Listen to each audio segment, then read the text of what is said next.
Chapter 272. When Diwu Qingro saw this IOU, his expression became very interesting.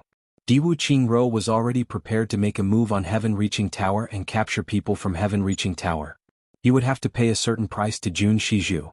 Otherwise he would not be able to negotiate. However, Diwu Qingro believed that if he could capture King of Hell Chu, it would be worth it even if it was 100 million. But he could not capture him. Secondly, if he could not be captured, then the price of 1 million was too high. After mobilizing so many people, he did not even get a single strand of hair. Moreover, he was humiliated. And he still had to pay 1 million? Thirdly, what made Diwu Qingro the most unhappy was that even if it was 1 million, then so be it. But why write an IOU? With the status of a king-level leader of Golden Horse Riders Department, how could he not pay? What was even more excessive was that he had signed his name as Diwu Qingro. Very good. Prime Minister Diwu gently clenched his teeth. Then he exclaimed in admiration, I didn't expect that king-level expert Jing would have the ability to lead the Golden Horse Riders Department. Moreover, you're a king-level expert in martial arts. Moreover, your calligraphy skills are also very high. Looking at these few words, they were really strong and majestic. Even writing an IOU could be so imposing. You are a talent. Jing Minghun's head hung low in front of his chest. At this moment, king-level leader Jing felt that he did not have the face to see anyone. Very good. Very good. Diwu Qingro took a deep breath and felt the anger in his heart rising. How many years had it been since he could not suppress this feeling? I asked you to capture someone, and all you did was bring back an IOU? Diwu Qingro's chest heaved up and down. His voice was still flat, but his eyes suddenly shot out a light. Forgive me, Prime Minister. Jing Minghun lowered his head. Umph. Diwu Qingro snorted heavily. He finally vented his anger. Or it could be said that he had successfully controlled his anger. Let me take a look at this letter and see what it says. Diwu Qingro took the envelope and closed his eyes. He took a deep breath and kept his emotions in a tranquil state. This might be a letter written by his greatest enemy. No matter what the contents of the letter were, it was worth taking seriously. When you're impatient, you can't look. Then he opened his eyes and looked at the letter. To Prime Minister Diwu. Chuyang pays his respects. Diwu Qingro softly read it out loud. He even used his hand to gently pat his thigh. It seemed as if he was appreciating it. These are 10 words. The entire handwriting is very heavy, but every single word has a dangerous and precipitous aura. It's like a sword that pierces into the sky. Diwu Qingro insipidly said, judging a person by his appearance, this person is an offensive character. Han Buchu came forward and looked at it. He frowned and said, Prime Minister, although these words are steep and dangerous, they are full of steadiness. Furthermore, it's extremely strict. It's not all about attacking. That's right. This is a person who can attack or retreat. Careful thinking. Diwu Qingro said, but looking at his strokes, there is a hidden sharpness to them. This person likes to use dangerous tactics. Yes. Diwu Qingro looked at these words for a while and said, it was done in one go without showing any impatience. It shouldn't be fake. Plus there was plenty of time to prepare. In other words, when I met them, he immediately prepared to retreat. King-level leader Jing's futile efforts were not without reason. A few hours had already passed. Then he opened the envelope and took out the letter inside. It was a beautiful semi-cursive hand. Brother Diwu Junjian, I have often heard of your heroic name, but regretted not meeting you. I did not hesitate to travel thousands of miles from Iron Cloud to Great Jiao to meet you. Over the years, I have been thousands of miles away from you. We have both won and lost, but I am even more fascinated by you. Brother Diwu Jun's heroic appearance, meticulous planning and strategizing. You have decided victory from thousands of miles away. You are my role model. Thousands of miles of ice and frost, a journey of wind and snow. Finally, I met Brother Diwu Jun a few days ago. It is enough to comfort my life. Brother Diwu Jun has the pearl of wisdom. You have the wisdom to make a unique guess about my origin. I admire you very much. As the saying goes, knowing someone by their reputation is not as good as meeting them in person. But I say that meeting is even better than knowing someone by their reputation. The matters of Great Jiao have come to an end. I left in a hurry, terrified. If I was one step late, I am afraid I would have been imprisoned. I left in a hurry, but the feelings are long. Great Jiao's magnificence and beauty, and Great Jiao's magnificence are all in my heart. In the future, I will drink with you and get drunk. The heroes of the world are only Brother Diwu Jun and me. In the future when I am on the battlefield I will remember Brother Diwu Jun's kindness today. I will remember to repay you. I am young and have been nicknamed King of Hell. I am terrified. I only hope that in this life, I will not let down Brother Diwu Jun's head. Only then will I live up to the name of King of Hell. We have parted for thousands of miles. When we meet again, it is already the end of the yellow flower. I will see you again when I become a prisoner. You do not have to send me off. Great Jiao is in ruins. Please forgive me. Everyone has their own master. I am in Jianghu. Those who walk different paths cannot work together. Only life and death. Respectfully, Brother Chu Yang. That was all there was to the letter. When Diwu Qingro read the letter, his face was full of smiles. His voice was unprecedentedly clear. When he read it aloud, his voice shook the small courtyard. What an arrogant King of Hell Chu! The veins on Jing Menghun's forehead bulged. He punched his own thigh and gritted his teeth. Han Buchu frowned. Qingyun he pondered. Gao Xing looked pensive. What do you think of this letter? Diwu Qingro finally finished reading and looked at everyone with a smile. Prime Minister, this letter may not have been written by King of Hell Chu. Han Buchu said cautiously. I also think that King of Hell Chu should not have written this letter. Qingyun he furrowed his brows and said this after thinking for a long time. Oh. Diwu Qingro's smile did not diminish. Let him go. King of Hell Chu came here to cause trouble and cause chaos in Great Jiao. His goal has been achieved. Han Buchu said softly, then with King of Hell Chu's clean character, he should not have written such a shallow letter. Yes, after the event, it was full of schadenfreude. It was also full of hostility. It was as if two armies were facing off against each other. Qingyun he said, King of Hell Chu should not have been so shallow. As for the handwriting, it should be a trap. Han Buchu said, Prime Minister, please take a look. The handwriting on the inside of the envelope is the same as the one on the outside, but there is a slight difference. The outside is too smooth but the inside is too difficult. Even though it strives to express the meaning of flowing water, but from beginning to end, it is as if two armies are facing off against each other, and it is very tense. King of Hell Chu would not be so impatient. Qingyun he concluded. If you think this way you are wrong. Diwu Qingro said casually, if you think this way, you will fall into another trap of King of Hell Chu. Trap? Han Buchu opened his eyes wide. This letter was indeed written by King of Hell Chu. Diwu Qingro held up the thin piece of paper and said with a firm and unquestionable tone. Han Buchu and Qingyun he were stunned. I know what you are thinking. Diwu Qingro said, first there is another earthquake in Iron Cloud's officialdom. Plus, the high officials that were captured this time were those that were not discovered before. Their methods are similar. Second, King of Hell Chu used a thunderous method to quell the rumors in Iron Cloud in just a few days. He did not hesitate to kill thousands of people. These two matters are heavily colored by King of Hell Chu. Therefore, you are beginning to suspect that King of Hell Chu did not even come to Great Jiao. Diwu Qingro said casually. Yes, we are thinking this way. Han Buchu frowned. But this way of thinking is wrong. Diwu Qingro snorted heavily. How did Iron Cloud's movements come so quickly this time? In such a timely manner? If the real King of Hell Chu was in Iron Cloud, he would not have handled it like this. With his usual methods, he would have cast a long line to catch a big fish. He would have made us think that our rumors were effective, and then he would continue to kill our people. He could have done it, but he did not do it. Why? This is a powerful move and I have already planned how to deal with it. But they did not use it. They gave it up on their own just to let us know.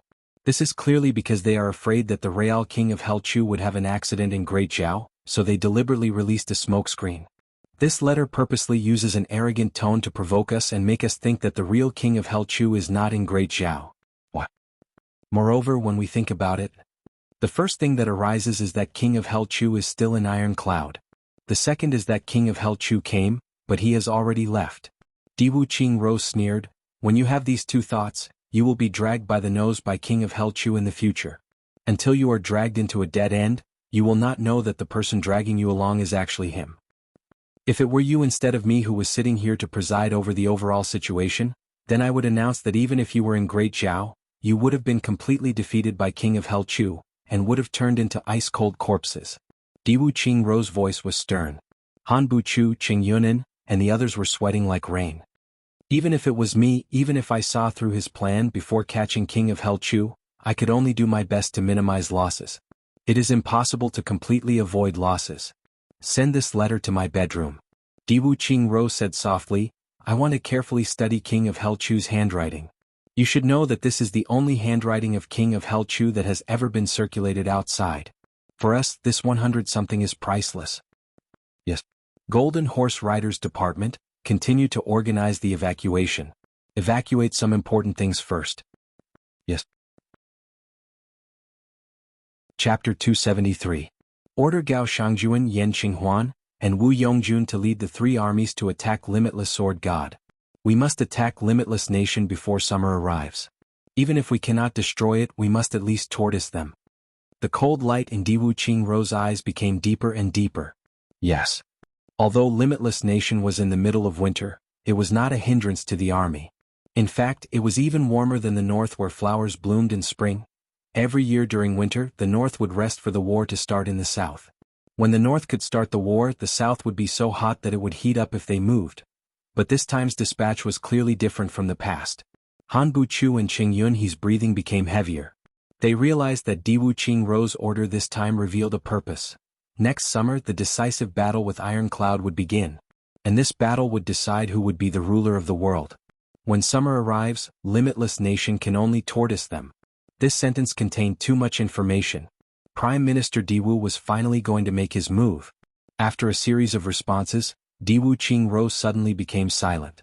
After a long time he finally sighed, if you want to fight outside you must first settle inside.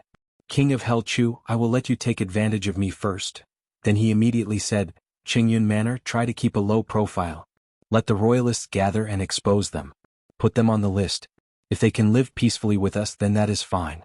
If not. Di Wuqing Rou smiled deeply. His eyes suddenly shot out a sharp murderous intent. This murderous intent was so strong that it made Jing Menghun, an old butcher who had killed countless people, feel his hair stand on end. And now King of Helchu was with his brother. In an inn, the bearded Chu Yang and Gu Duxing looked like 2 ordinary Jianghu men. Recently, there were too many people like this in Continent City. Gu Duxing was holding his sword and carefully comprehending the sword intent. And King of Helchu was lying on his bed. Lying on the bed, motionless, he seemed to have fallen asleep. Even in Gu Duxing's eyes, Chu Yang was already in deep sleep. However, no one knew that King of Helchu was inspecting his harvest from his trip to the Great Zhao's imperial palace. He was drooling as he tidied up his tribulation space. What a great harvest! What a great harvest! Ah! Chu Yang looked at the iron frames in the tribulation space and danced with joy. Don't move. Don't touch it yet. Chu Yang pounced over and firmly hugged a piece of metal that was emitting 7-colored starlight. However, the sword tip of the tribulation sword circled around him. Finally, it chose an angle and successfully drilled in. Hiss hiss. In the blink of an eye, there was only a fist-sized piece of 7-colored iron left in Chu Yang's hand. Fuck. What I say doesn't count. Chu Yang was furious. The sword spirit appeared in a flash and sighed, just let it suck. It has been starving for more than 10,000 years. Besides, this is for your own good. Chu Yang was stunned. However, he immediately jumped up and picked up a black piece of steel that was the size of a human head. It was shining with a dark light and said, I will allow the others, but this piece must be used by the tribulation sword after I use it. Nightmare steel? The sword spirit had no choice but to greet the sword point. The sword point flew over and reluctantly circled around the nightmare steel a few times. Chu Yang's heart was suddenly filled with the eagerness of a child who wanted to eat candy but couldn't eat it. For a moment, his heart almost softened. However, he finally held back and said resolutely, this is of great use. I must use it now. After I use it, there should be more than half left. At that time you can suck it however you want. I don't care if you suck it into dregs, but you must keep it for me now. Seeing that Chu Yang was so determined, the sword point could only give up. Hey, has the heavy pill formed yet? Chu Yang remembered that in the Great Zhao's imperial palace, there were only 2 large warehouses filled with precious medicinal herbs. Now they were completely empty. Obviously they had been absorbed by the tribulation sword. If it was an ordinary pill, a heavy pill that can revive the dead, there are already 3 of them now. The sword spirit said unhurriedly, although there are many medicinal herbs in the Great Zhao's imperial palace, there are no treasures that belong to the category of great elixirs. Therefore, the materials for a heavy pill that can really cure any injury are still insufficient. The sword spirit said slowly, only the catalyst is missing. Any kind of great elixir will be able to complete the heavy pill. Then can this ordinary heavy pill treat Mo Qingwu's injury? Jianghu asked. No. The sword spirit answered very straightforwardly, almost making Chu Yang faint. With such a huge amount of elixirs, it can't even form a heavy pill? Can 100,000 pounds of grass become a lingji mushroom? The sword spirit asked disdainfully. Chu Yang was speechless. Piles of gold and silver were decreasing at a speed visible to the naked eye. If these gold and silver were thrown out, it would be enough to equip an army of 5 million people. But now they were all turned into dust by the tribulation sword point. Finally, the tribulation sword spirit stopped. The sword spirit smiled with relief and said, "Gold and silver can basically be declared. From now on there is no need." Chu Yang's eyes widened. Looking at the small gold and 2 silver ingots left from the mountain-like pile of gold and silver, his hands and feet trembled for a while, and he asked in a trembling voice, "The other metals, do they also need this much?" Cough cough. It should be more or less. The sword spirit also seemed to feel embarrassed. He coughed twice and said, "There are also some things other than metals. For example, medicine, souls, flesh and blood." Chu Yang fell to the ground and roared in agony, "Kill me!" Suddenly tears poured out like a fountain. They all say that he is a prodigal and a prodigal. This is directly a prodigal. No, this is a prodigal continent. Cough cough, a continent. I'm afraid it's not enough. The sword spirit said reservedly. Chu Yang finally broke down. After the tribulation sword swallowed a large amount of resources, the sword tip in his dantian had already turned pale gold. And the sword tip had also turned into a silver color mixed with pale gold, sparkling. Chu Yang was very worried. If this went on, would his stomach become a luminous object like a lamp in the dark night? Chu Yang's worry did not become a reality. In fact, only he could see the tribulation sword in his dantian. Of course, among so many things stolen, there were many things that the tribulation sword didn't need. Naturally, the leftover trash after the tribulation sword chose became the benefits of the tribulation sword master, King of Helchu. This included several divine weapons that had already taken shape, a large number of famous calligraphy and paintings, many martial arts manuals and many works of art. There were also hundreds of erotic pictures. Looking at the dazzling array of erotic pictures in different poses, King of Helchu was stunned. "I can't take it anymore." So, King of Helchu came out with a whoosh. Gu Duxing was comprehending the sword intent when he saw Boss Chu sit up straight from the bed like a zombie. He couldn't help but be shocked. "Duxing, there are a few books you need to read." Chu Yang touched under his butt and a few books with yellowed pages appeared in his hands. They were obviously old books. What books? Gu Duxing was very strange. It was enough to cultivate the sword, why did he need to read books? Besides, when did you hide so many books under your butt? Why didn't I see them? Taking a look, his hands trembled. On sword cultivation. Sword energy nourishes my thoughts. On the 5 realms of sword, sword of the king, sword of killing, sword of sentiments. Gu Duxing read one book after another.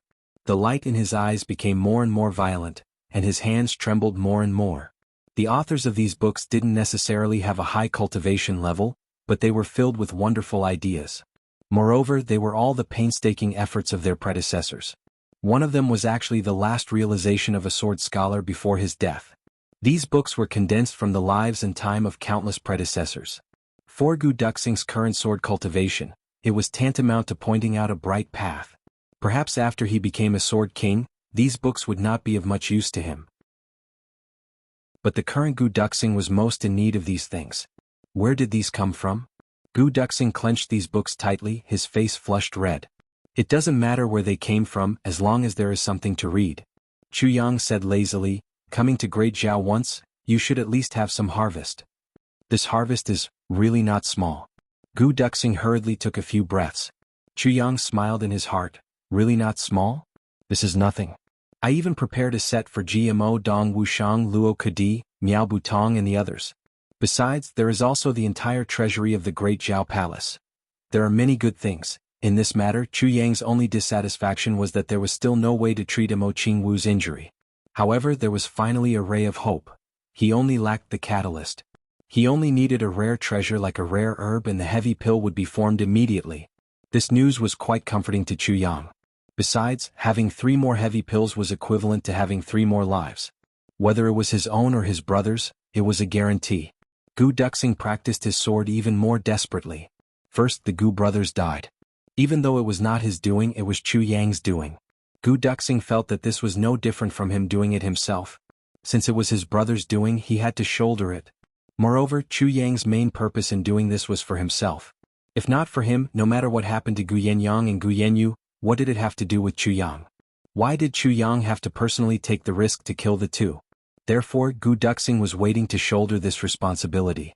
Even though he did not say it, Gu Duxing would never shirk his responsibility. The Gu brothers died and the Gu clan would soon summon him back. At that time, what should he do? Also, Chu Yang had created such a convenient cultivation environment for him. If he did not advance quickly, who would he be worthy of? Sister Xiao Miao, would she come out early?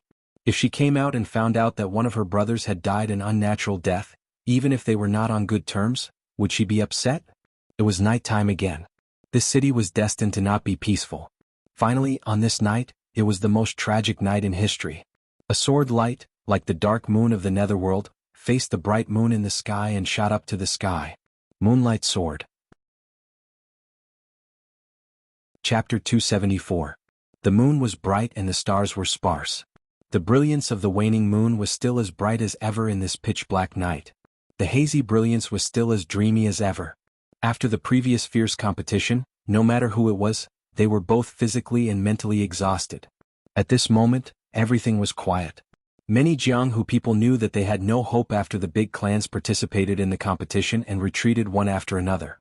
As for the juniors of Ask the Heaven's Sword and Underworld Saber, no one knew when they had disappeared without a trace.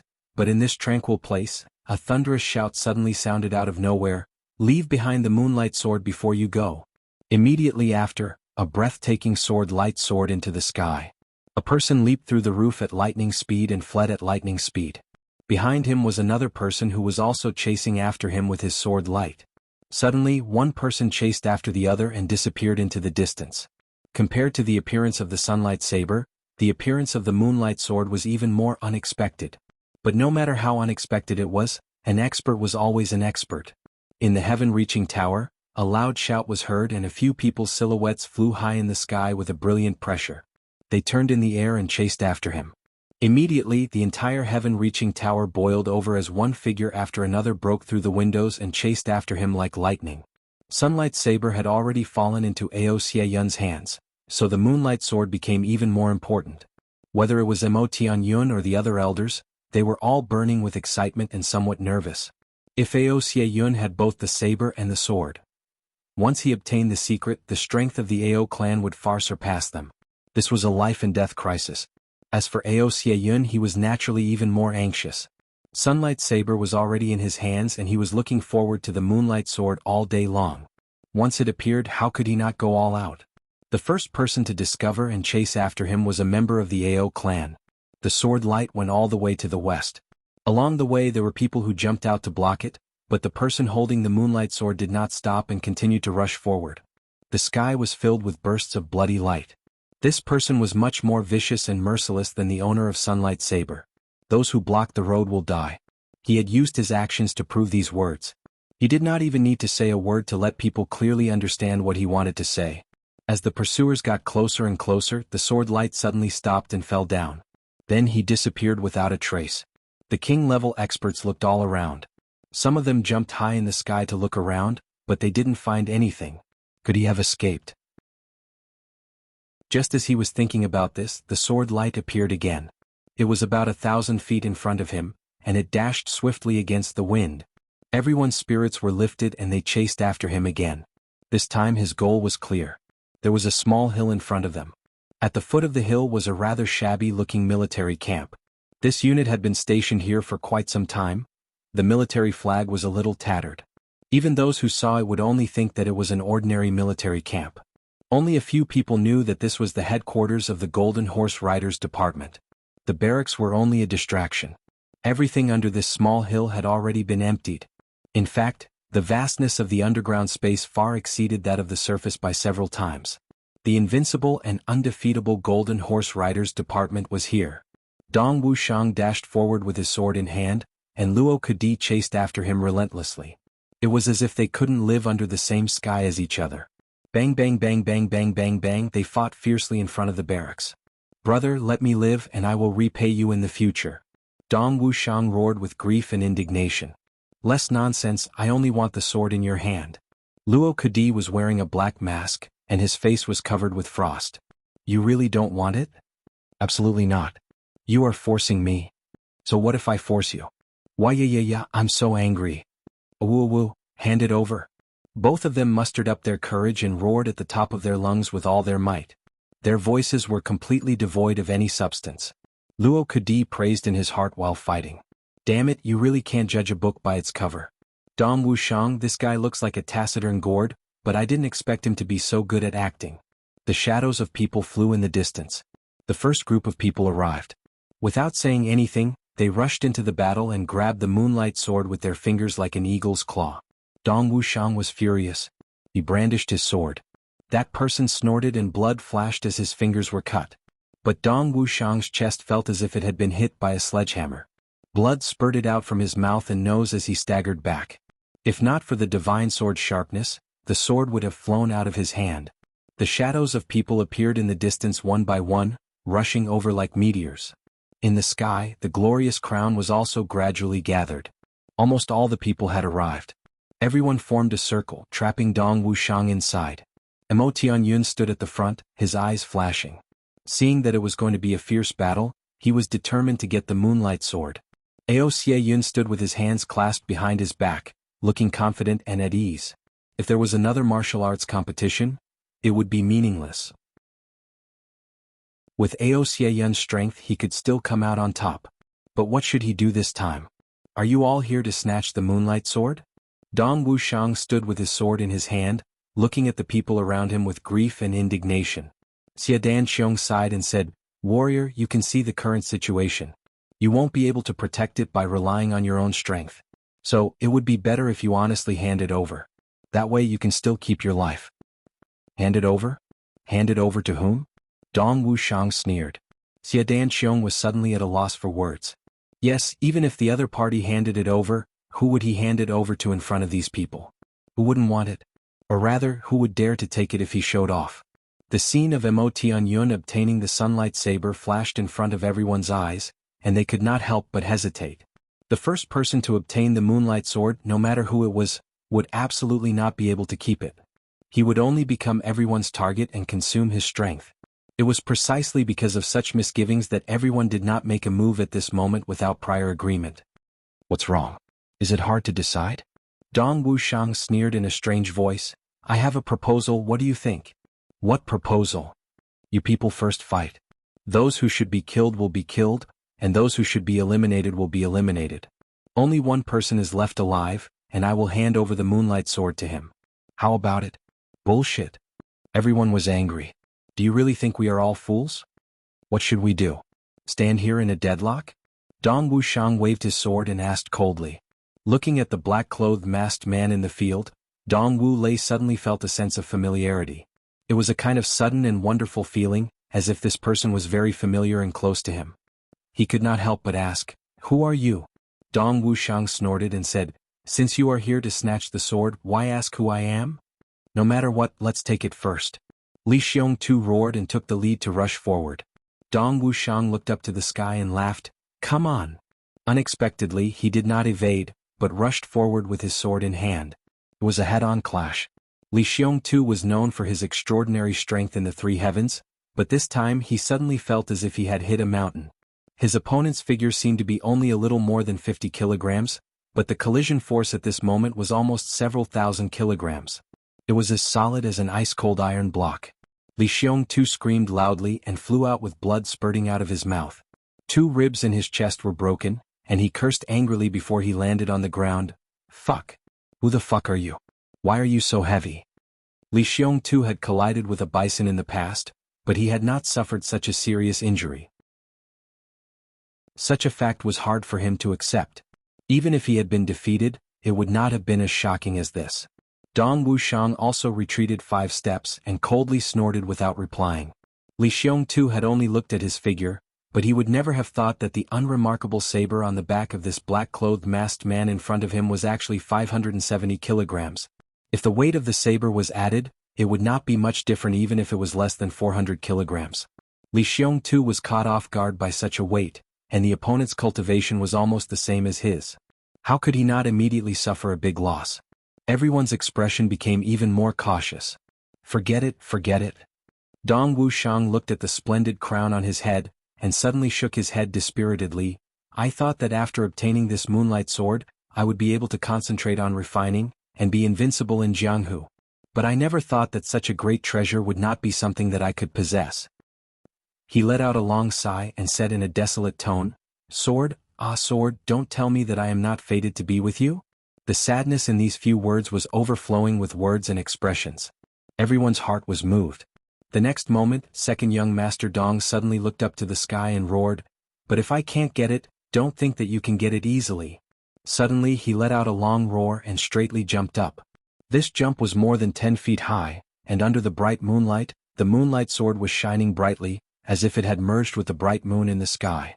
Nobody knew what he was doing by jumping up at this time. They were all at a loss, thinking, even if you can jump higher but jumping straight up like this without any foothold to support your feet, won't you still fall down? But they saw this person shaking his arm in the air, and with a loud shout, a long rainbow suddenly shot out from his hand. A comet-like tail of light shot out in midair. After traversing several hundred zhang of space, she entered the land of Earth Mountains. With a clang it completely disappeared. Thrown? Yes, thrown. Moreover, it was thrown from a high altitude using all his strength to throw it. Everyone could see the sharpness of Sunlight Saber, but it fell from the sky without any resistance, and even pierced into a rock and disappeared. Obviously, the Moonlight Sword was as sharp as Sunlight Saber. Such a throw, perhaps it would penetrate several tens of feet into the ground. Moreover, in this pitch-black night, the landing point was very vague. Everyone was furious. Dong Wuxiang shouted loudly. He landed on the ground and rushed in the direction of his elder brother Dong Wu Lei. He then shouted, Those who block me will die but not be injured. When Dong Wu Lei heard the words die without injury, his iron-like face suddenly exposed a strange expression, and he angrily said, Bullshit. Watch how old he beats you to death, you bastard. His palms crossed and he met Dong Wu Lei's attack head-on. Dong Wu Lei had personally taken action, so how could the others join in the fun? Moreover, everyone was most concerned about the Moonlight Sword. With a shout, everyone flocked forward and rushed towards the camp. The barracks wanted to block them, but in the blink of an eye, they were in a mess. Chapter 275. What the hell are you doing? Dong Wu Lei angrily cursed in a low voice. At the same time he shouted and punched and kicked. I can't explain it clearly now. Dong Wuxiang's face was cold as he attacked fiercely. When did you say Feng Chu? Dong Wu Lei gritted his teeth. Let's talk about it when we get back. Dong Wuxiang snorted. Make it simple. Dong Wu Lei glared. It's fake. Dong Wuxiang rolled his eyes. Fuck. Dong Wu Lei couldn't help but curse. Young master, let's deal with him. The two king-level masters of Dong clan came over. Get lost. Dong Wu Lei shouted frantically, I'll deal with him myself. The faces of the two king-level masters twitched. Then we'll go in and snatch the sword? Idiot. Dong Wu Lei angrily shouted, Stay here and guard the formation. Therefore the two brothers fought further and further away in the shouting and shouting. They punched and kicked. One leaped and flew, and the other followed closely behind. It didn't take long for them to get far away from that troublesome place. Dong Wu Lei finally pounced forward while panting for breath after he had made several turns. He didn't dodge or hide. That black-clothed masked man also didn't dodge. So, Dong Wu Lei grabbed his collar just like that. This strange phenomenon made the two king-level masters open their eyes wide. They couldn't figure out what was going on. What's going on? Eldest brother Dong gnashed his teeth. This is just a game. The voice of the masked man changed into a voice that everyone recognized. Second young master. The two king-level masters were shocked. They never dreamed that such a result would happen. Game. Eldest brother Dong grabbed Dong Wuxiang's neck and shouted with grief and indignation, Do you know that I was almost killed by Ao Xie Yun because of this game of yours? You, why didn't you say so earlier? Dong Wuxiang snorted and said coolly, If I had said so earlier, would you still be able to take this beating? Good. Dong Wu Lei was so angry that he couldn't speak. His finger trembled as he swallowed his saliva and pointed at his younger brother. He almost spat out blood. You have guts. You have guts. He nodded fiercely. If it wasn't for me, you would still be fighting inside. Dong Wuxiang snorted. His face was expressionless as he pointed at the two king-level experts of his clan. Lead the way. I'll go back and sleep first. I guarantee that you'll sleep when you go back. Moreover, you'll have nightmares. Dong Wu Lei's nose became crooked. Big brother, you should be content. Luo Kadi was also in the know. Wasn't Luo Kuwu still yelling and rushing in now? Dong Wuxiang said earnestly, come on, let's go back. Dong Wu Lei was completely speechless. That king-level expert had called out from the other side of the room. So, everyone had also discovered this situation. Some of the more impatient ones gathered all their strength, punching and kicking at the same time. Suddenly they felt the ground beneath their feet become empty, and their whole body fell straight down. He fell straight down. Damn, the space here is so big. What is this place? Who cares where it is? Let's find the moonlight sword first. Could it have been hidden by the people inside? It's also because of that despicable bastard. He inserted himself into someone else's lair. This is really fucked up. How do we find them? Suddenly, the headquarters of the Golden Horse Riders Department was in chaos.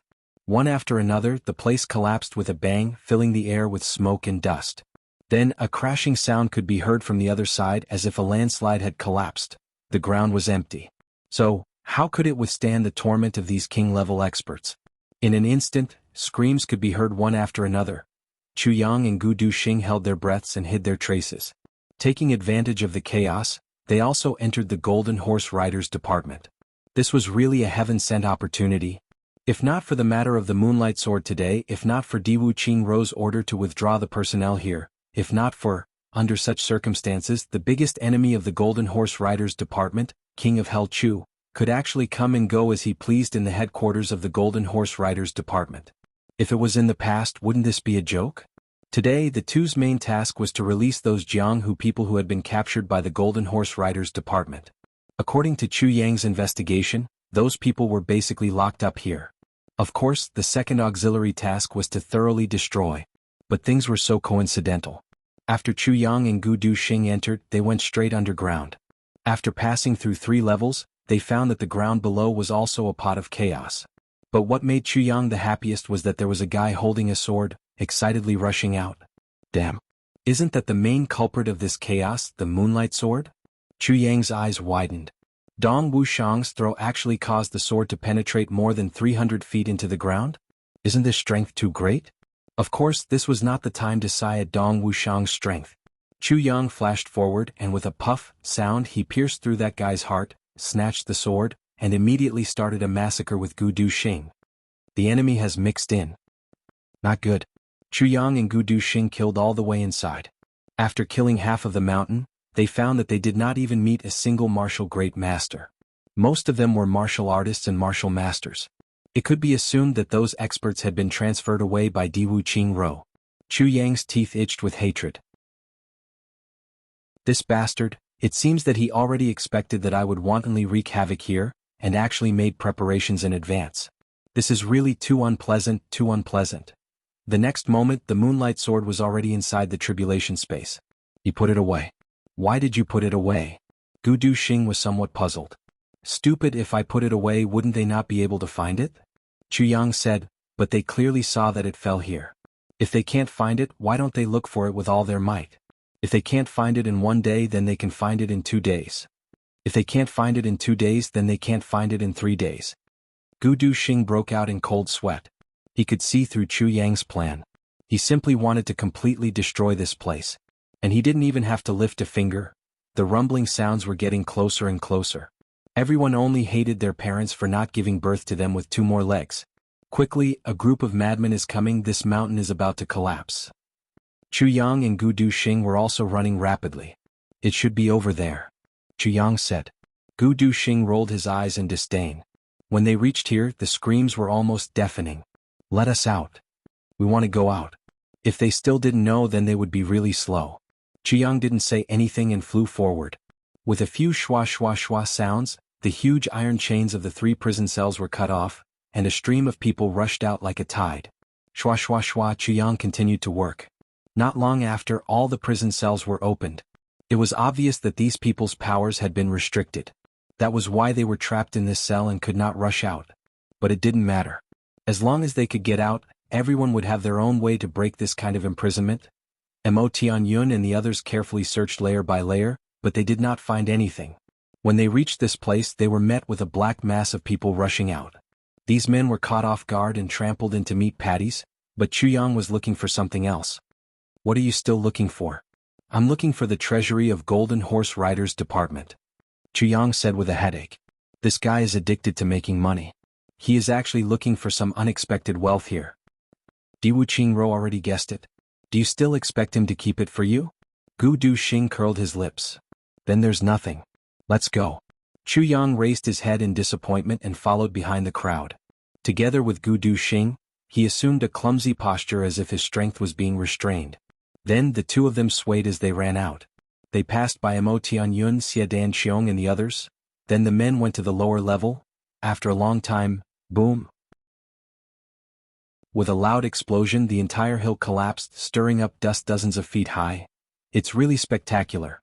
Chuyang was already standing at a high point. He praised, it finally collapsed. In the midst of the smoke and dust, dozens of figures could be vaguely seen. They were tirelessly looking for something. Mo Tianyun and the others had already decided. This was Golden Horse Riders Department, Diwu Qingro's place. The sword had clearly fallen here. If they couldn't find it, they might as well look for Diwu Qingro and talk about the conditions. Besides, if they couldn't find it in 1 day or 2 days, how could they not find it in 3 days? It must be known that as long as the iron rod was ground into an embroidered bowl, the heavens would not let down the painstaking effort. Naturally, these men did not know that the Moonlight Sword had already been returned to its rightful owner. This time, no one who knew the inside story would deny it, because this so-called Moonlight Sword was indeed created by Chuyang. As for how this place would develop, Chuyang didn't care. He only needed to know one thing. These young men would definitely make Diwu Qingro badly battered during this period of time. They would annoy him to death. As for Diwu Qingro's explanation about King of Hell Chu and the like, these men would certainly not believe it. What kind of treasure was the Moonlight Sword? Even if it really belonged to King of Hell Chu, would he be willing to take it out to set up such a trap? Or are you trying to fool? If you were Diwu Qingro, would you be willing to do so? Just one sentence and they were left speechless. For the time being, there is nothing for us to do here. Gu Du-shing muttered to himself and asked, what should we do next? Find a place to hide and I will add some materials to your black dragon. Chuyang also regained his seriousness and said seriously, your black dragon is indeed a heavenly weapon, but it is still too weak. I will give you another tempering. Good. In addition, the 2 brothers are already dead. I am afraid that the Gu clan will soon look for you to return.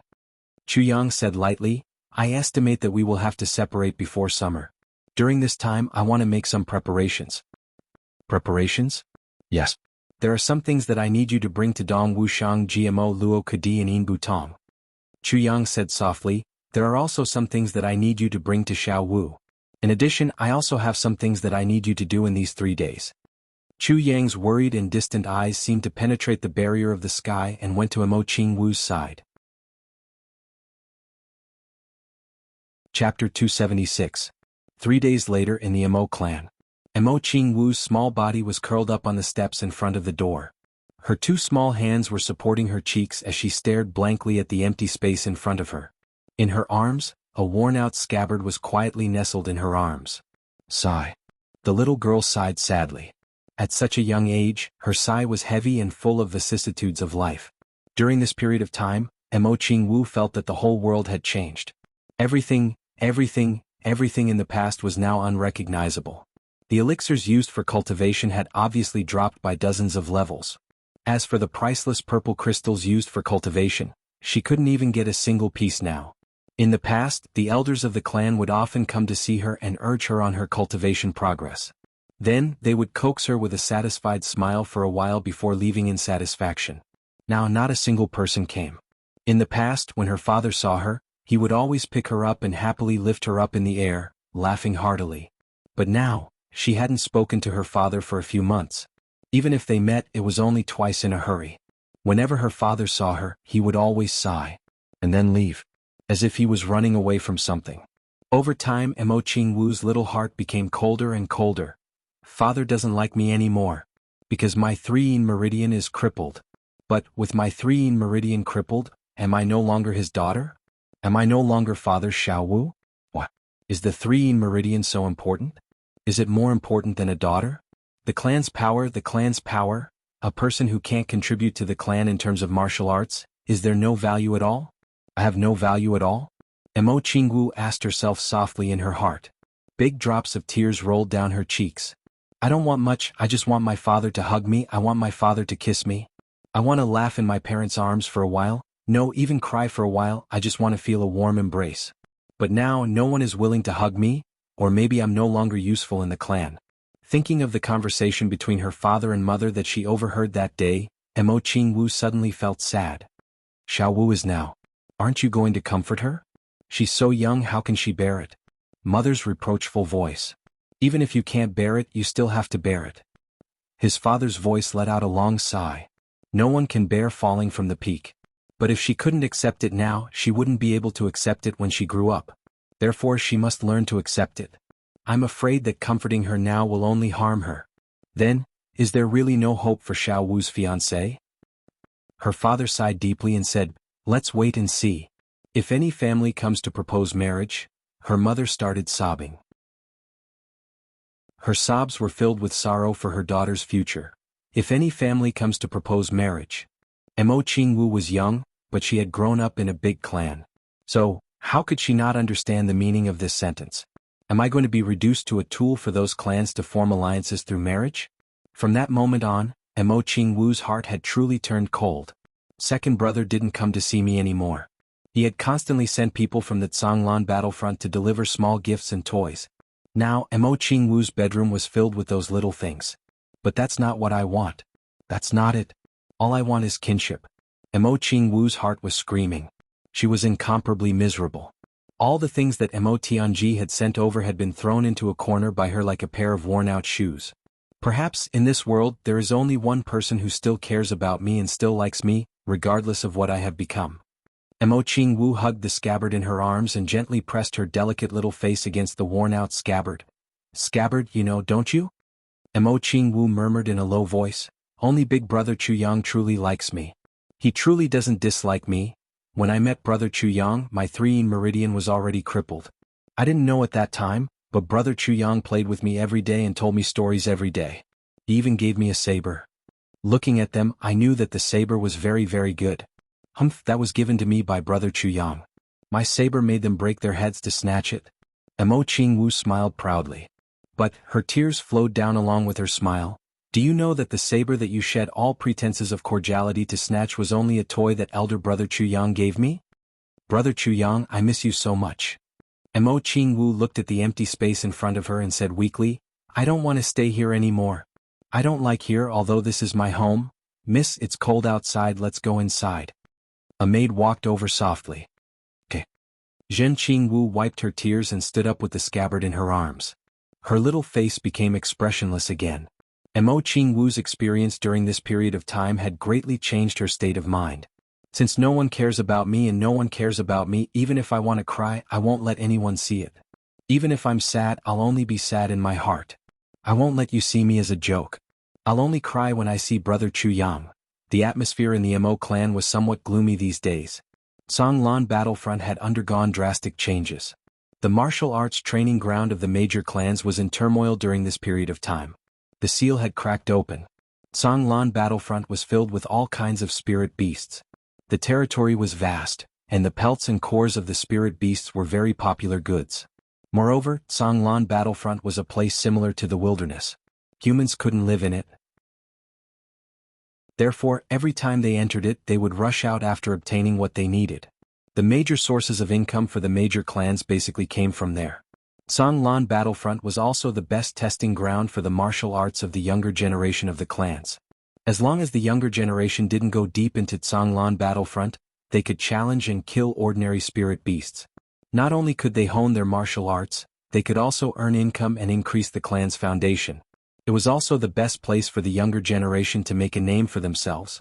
Of course, this place had been abandoned for tens of thousands of years. There were also countless spirit herbs inside. And these spirit herbs were also things that the clans longed for, but recently the seal had cracked open. No one would have thought that when the seal cracked open this time, the 3 Stars Divine clan would come out from inside. 10,000 years ago they were the mortal enemies of mankind.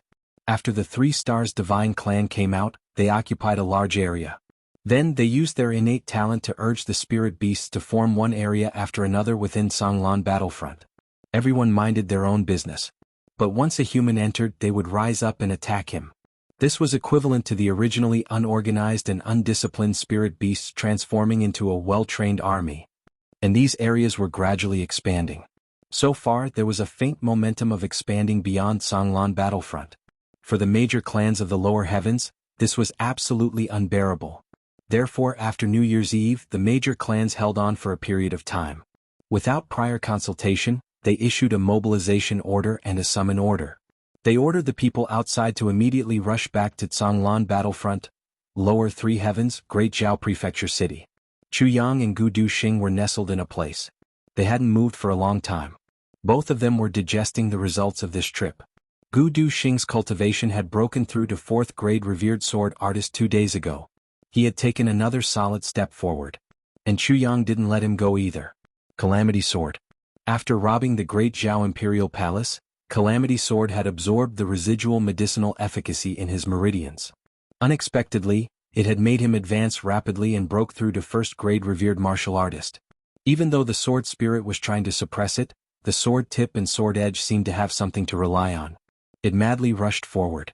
By the time the sword spirit had succeeded in stopping it, Chuyang was already a 1st grade revered martial artist. The sword spirit wanted to cry but had no tears to shed. And the residual medicinal efficacy was too much. The place where the two lived was not far from Heaven Reaching Tower. Therefore they could completely see the movements of Heaven Reaching Tower.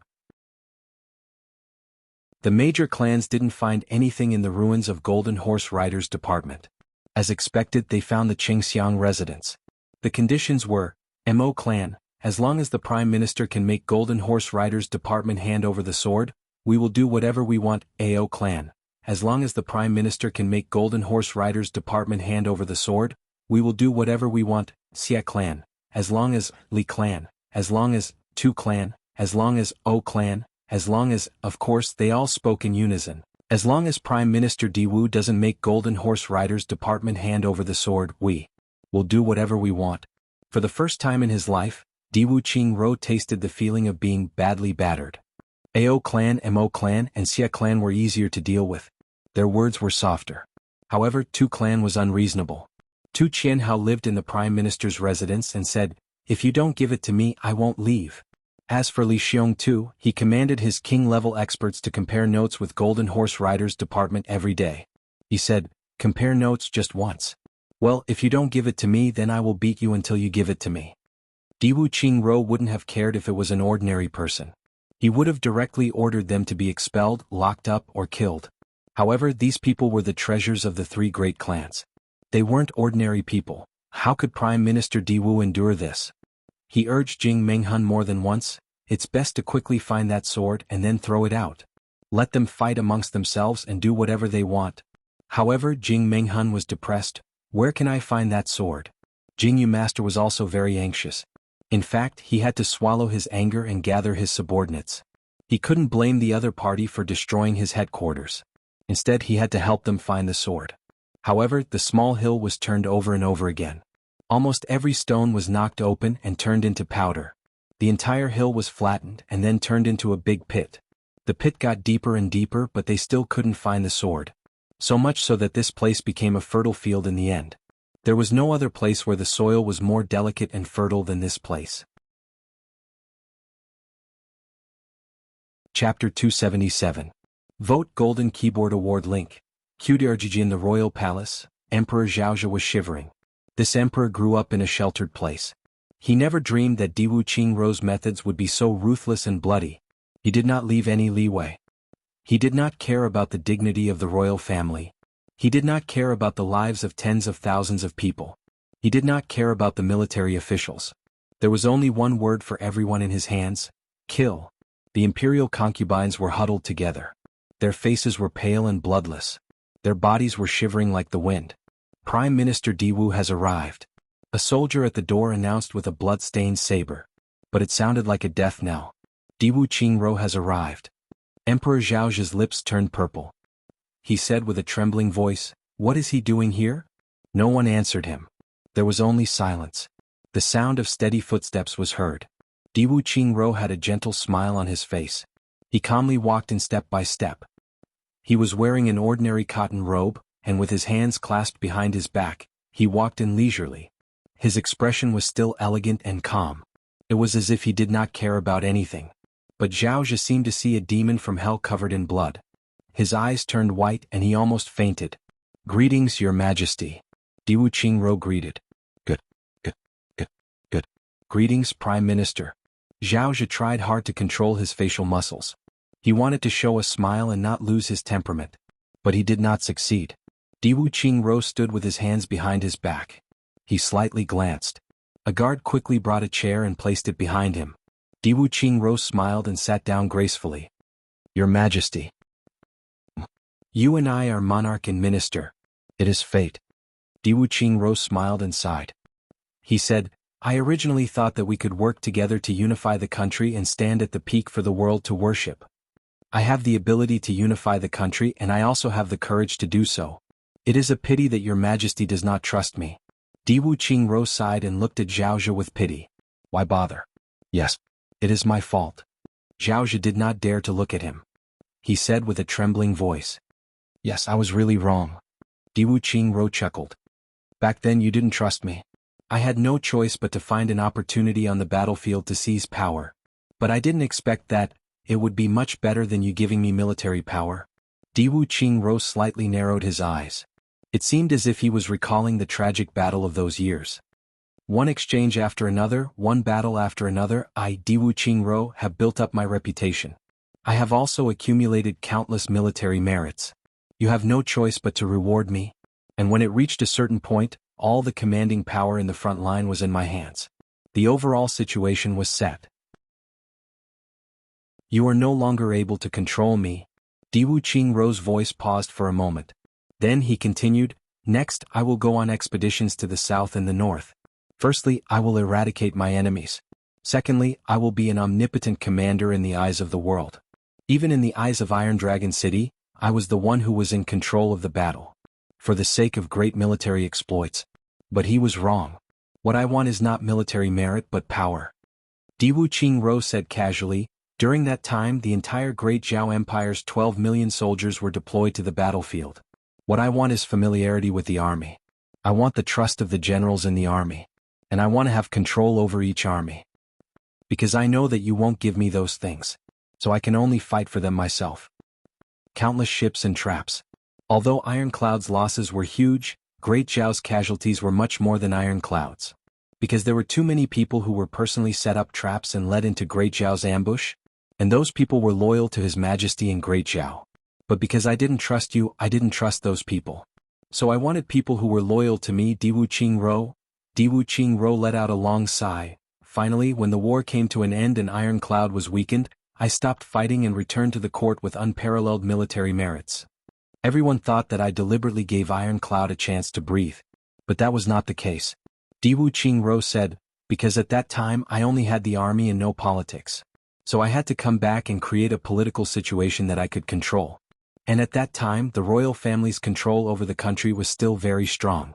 Even if I destroyed Ironclad, it would be easy for you to destroy me. So I couldn't go to war at that time. So I gave up the good situation of the war and came back to manage the rear. Diwu Qingro sighed deeply. If you could have trusted me at that time, I would have conquered the country for you by now. Unfortunately you didn't. So now it's too late for you to deal with me. Diwu Qingro stood up. The army is the absolute truth. You don't have soldiers or generals. You want to deal with the leader of the army with just a bunch of rotten scholars? Your Majesty, don't you think this is too ridiculous? Zhao Zhi's face was pale and his eyes were blank. There are many things I want to say. Many things I wanted to say to you many years ago. But today I found that there is no need to say anything. Diwu Qingro said casually, "There is no need to say anything. Maybe my state of mind has changed. But now I feel that I am somewhat naive." Diwu Qingro said slowly, "Today I came to talk to you and demonstrate. But I was naive." Diwu Qingro stood up after he finished speaking. He didn't even look at Chu Yang as he casually walked out. Then Diwu Qingro's voice came from outside. "Seal this place. Let His Majesty live a good life inside. From today onwards, no one is allowed to come out. Until the end of this war. Yes. After the war, if we win, take His Majesty out to see the good situation. Then behead him. If we lose, behead him. Exterminate the whole clan. Yes. Zhao Zhi heard everything clearly. His eyes rolled and he fainted. Death regardless of victory or defeat. This matter was reversed. It had always been the royal family who ordered the extermination of other clans. But now, Diwu Qingro directly ordered the extermination of the royal family? This was really speechless. Great Zhao's purge was still in progress. Moreover, looking at Diwu Qingro's attitude, it would take a while. And at this time the Gu clan finally contacted Gu Duxing. Return to the clan. The night before Gu Duxing left, Chu Yang whispered to him for half the night. Finally he handed him a big bag. This is for GMO, this is for Dong Wuxiang, and this is for... Of course most of it was for Imo Qingwu. In the morning breeze, the two brothers stood facing each other. Take care. Take care. These two words were said almost at the same time from the two of them. Then Gu Duxing looked at Chu Yang silently and deeply. Then he turned and left without looking back. Good brother. I met you at a time of danger. You helped me. You gave me hope. You helped me cultivate. You've done everything you can for me. I will not let you down. Never. These words were in Gu Duxing's heart, but he did not say a word. Chu Yang also did not say anything. The parting seemed very simple, but both of them knew that the next time they met would be in 3 days. And not here. On the third day the Mo clan suddenly became lively. This should not have happened. All the clans were preparing for war in the Canglan battlefront, but the Mo clan was suddenly as busy as a marketplace. On this day, Mo Xingqian was discussing matters with the great elder in the study. Suddenly, a servant came to report, reporting to clan master, the two young masters have arrived. Young masters? Mo Xingqian was surprised. The two young masters, Ji Zhu and GMO, have arrived. Oh, let them wait in the living room. Inform the Grand Duke to welcome the guests. Yes, young Master Ji Zhu is already drinking tea in the living room. But second young Master Ji has gone to the inner residence to find young Miss. Young Miss? What young Miss? Mo Xingqian was surprised. It's young Miss Xiao Wu. The servant lowered his head and pursed his lips in a hidden place. Xiao Wu. Mo Xingqian was surprised. Why is GMO looking for Xiao Wu? Inner residence. Brother GMO. Mo Qingwu's surprised cheer resounded through the entire backyard. She practically flew over. Brother GMO, why are you here? Where's Brother Chu Yang? Is he also here? Your brother Chu Yang didn't come. GMO said this sentence and saw Mo Qingwu's small face fall. He hurriedly hugged her in his arms. He comforted her. But even though your brother Chu Yang didn't come, he asked me to bring you many good things. Really? Mo Qingwu opened her eyes wide and became excited. Where? Of course it's true. GMO suddenly realized that something was wrong. Why are you so much lighter? Why are you so thin? Second young Master Ji was furious. Who bullied you? No one bullied me. Mo Qingwu's eyes flashed and then dimmed. She raised her face and begged, Brother GMO, I don't want to live here any. What, can you take me to your house to live? This.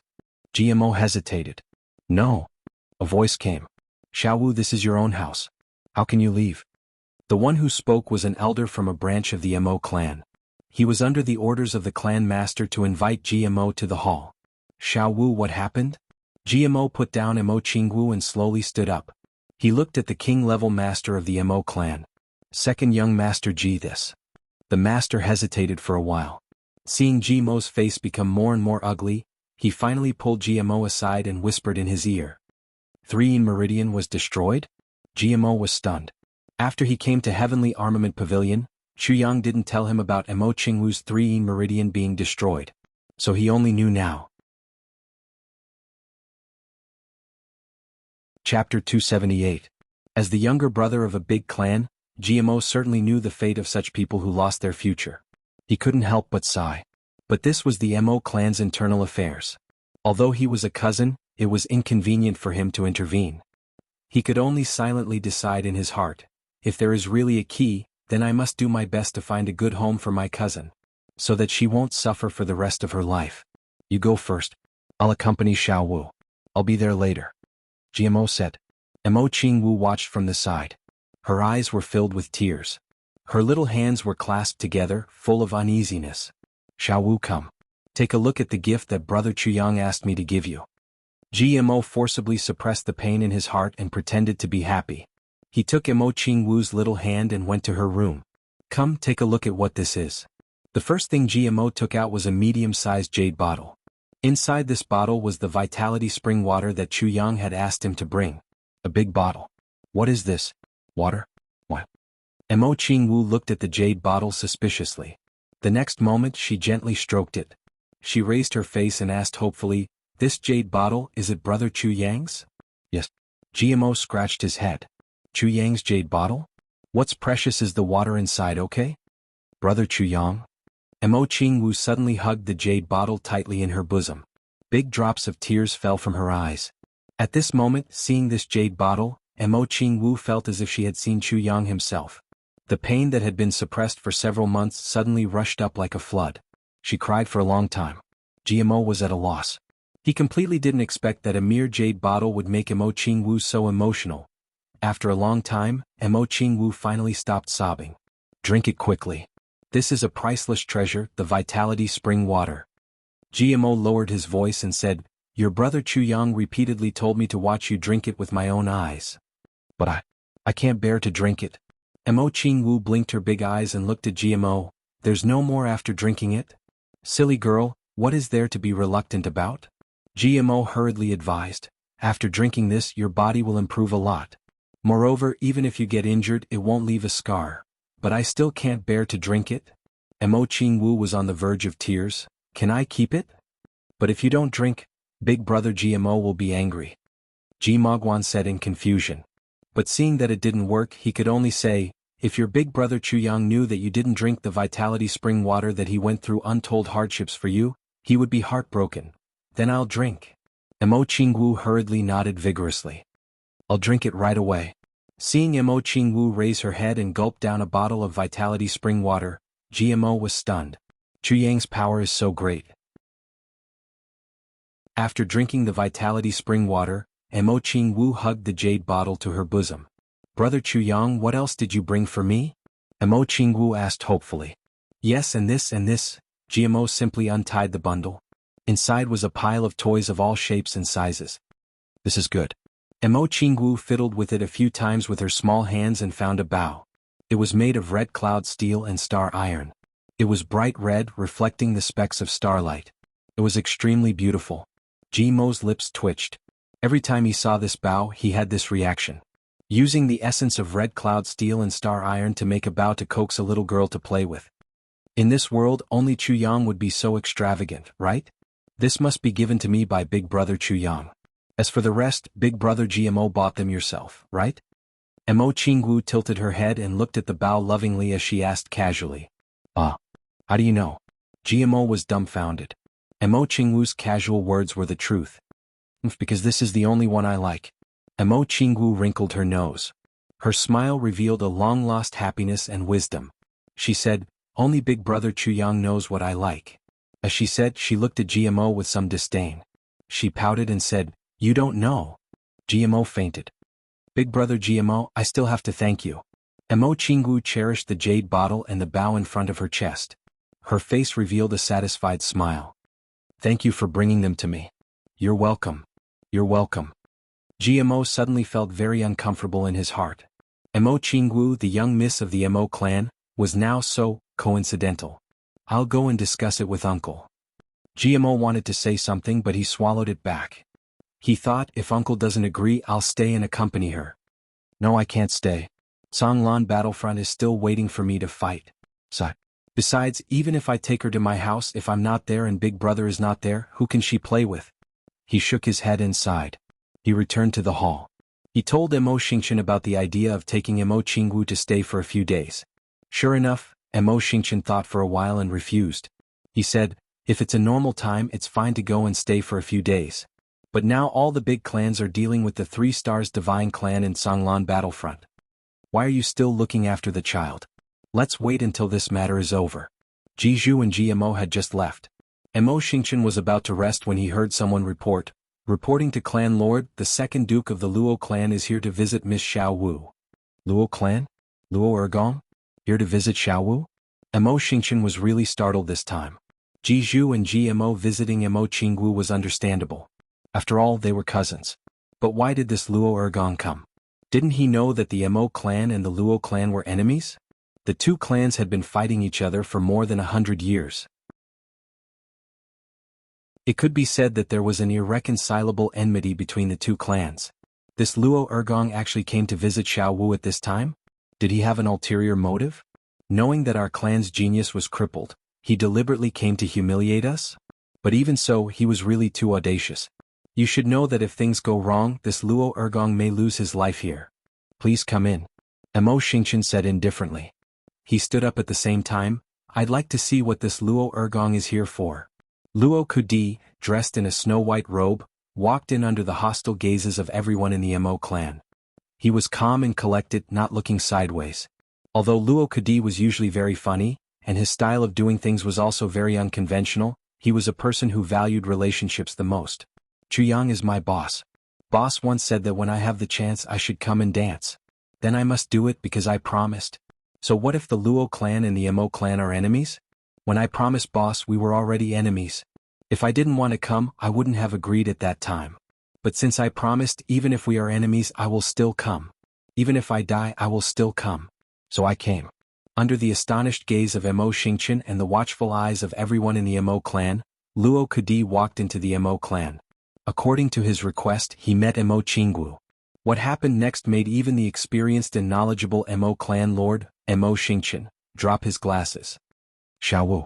The frost on Luo Kudi's face instantly melted into a bright and affectionate smile, as if he had seen a little sister he hadn't seen in a long time. While brother Luo. Mo Qingwu was also very surprised. She knew that her clan and the Luo clan were not on good terms, but she would never have thought that Luo Kudi would actually risk universal condemnation to come and see her. Mo Xingchen's eyes widened in a split second. Luo Kudi looked at the big and small pair playing happily outside Mo Qingwu's room. Then he patiently listened to Mo Qingwu's long-winded complaints and then, played a game? Then, telling stories? Mo Xingchen sighed deeply and quietly retreated. How long has it been since Xiaowu was so happy? Now, after Xiaowu saw her enemy Luo Kudi, she was even more affectionate than seeing her father. Could it be that I was wrong? But, for the clan even if I am wrong, what can I do? I am the clan lord. Mo Xingchen quietly left. And Luo Kudi also played with Mo Qingwu for a day without worry. Xiaowu, this time your brother Chuyang sent me to play with you. I can only stay here for a day. Luo Kudi squatted in front of Mo Qingwu and said softly, tomorrow I will go to Tsanglan battlefront. Why do you all want to go to Tsanglan battlefront? Mo Qingwu said dazzlingly, but I am so lonely here. There is no one to play with me and no one to talk to me. Luo Kudi was silent for a while and said, I also don't want to go but I still want to go very much. It is very dangerous there but it is also very happy there. There are enemies there but there are also friends there. As a brother of the Three Heavens clan, it is my responsibility. And a man's responsibility. Luo Kudi said softly. To this Mo Qingwu who was obviously just a little girl, Luo Kudi didn't have any pretense and easily spoke his mind. Responsibility. Fighting against the Three Stars Divine clan and protecting the Three Heavens continent was their responsibility. There was no room for shirking. When I came I packed a lot of small gifts for you. I don't know if you will like them. Luo Kudi put down the big package in his hands. Oh right, when your brother Chuyang asked me to come see you he asked me to pass you a message. Luo Kudi said.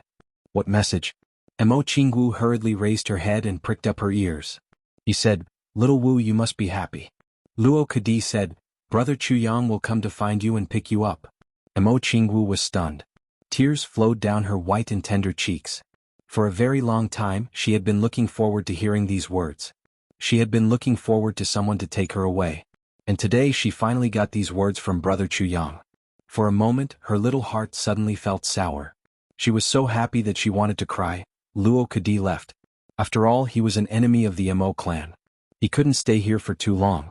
The reason he could stay for so long was because Mo Tianyun had already gone to Tsanglan battlefront. If Mo Tianyun was still here it would be even harder to say. But Mo Qingwu's heart had already calmed down. She felt that she had grown up. Moreover, her heart also had a place to stay. Little Wu you must be happy. Brother Chuyang will come to find you and pick you up. Mo Qingwu tilted her head and hugged the broken scabbard and jade bottle. Wearing a rainbow starlight bow on her head, she imitated Chu Yang's voice and murmured softly. Her voice was very soft, so soft that it was as if she was having a beautiful dream and was afraid of waking up. Brothers and sisters, the double monthly votes have already started. Please support me. To be continued. If you like this work, you are welcome to vote for it. Your support is my greatest motivation. Chapter 279. Dong Wuxiang followed him. Moreover, Second Master Dong had arrived in a rather shocking manner. Second Master Dong had arrived with a large group of people. The Dong clan had sent a total of 2,400 people to Zhonglan battlefront. And all of them were experts. Dong Wuxiang was riding on a huge 1,000-mile cow. It was swaying back and forth. He also wanted to ride a horse. After all, riding a horse was much more elegant than riding a cow. This cow was a spirit beast. However, a cow was a cow. It wasn't as smooth and beautiful as a horse's. However, Dong Wuxiang's saber was too heavy. In addition, there were other miscellaneous things, special soft armor and Second Master Dong's tall and sturdy body. So, it was more than 500 kilograms.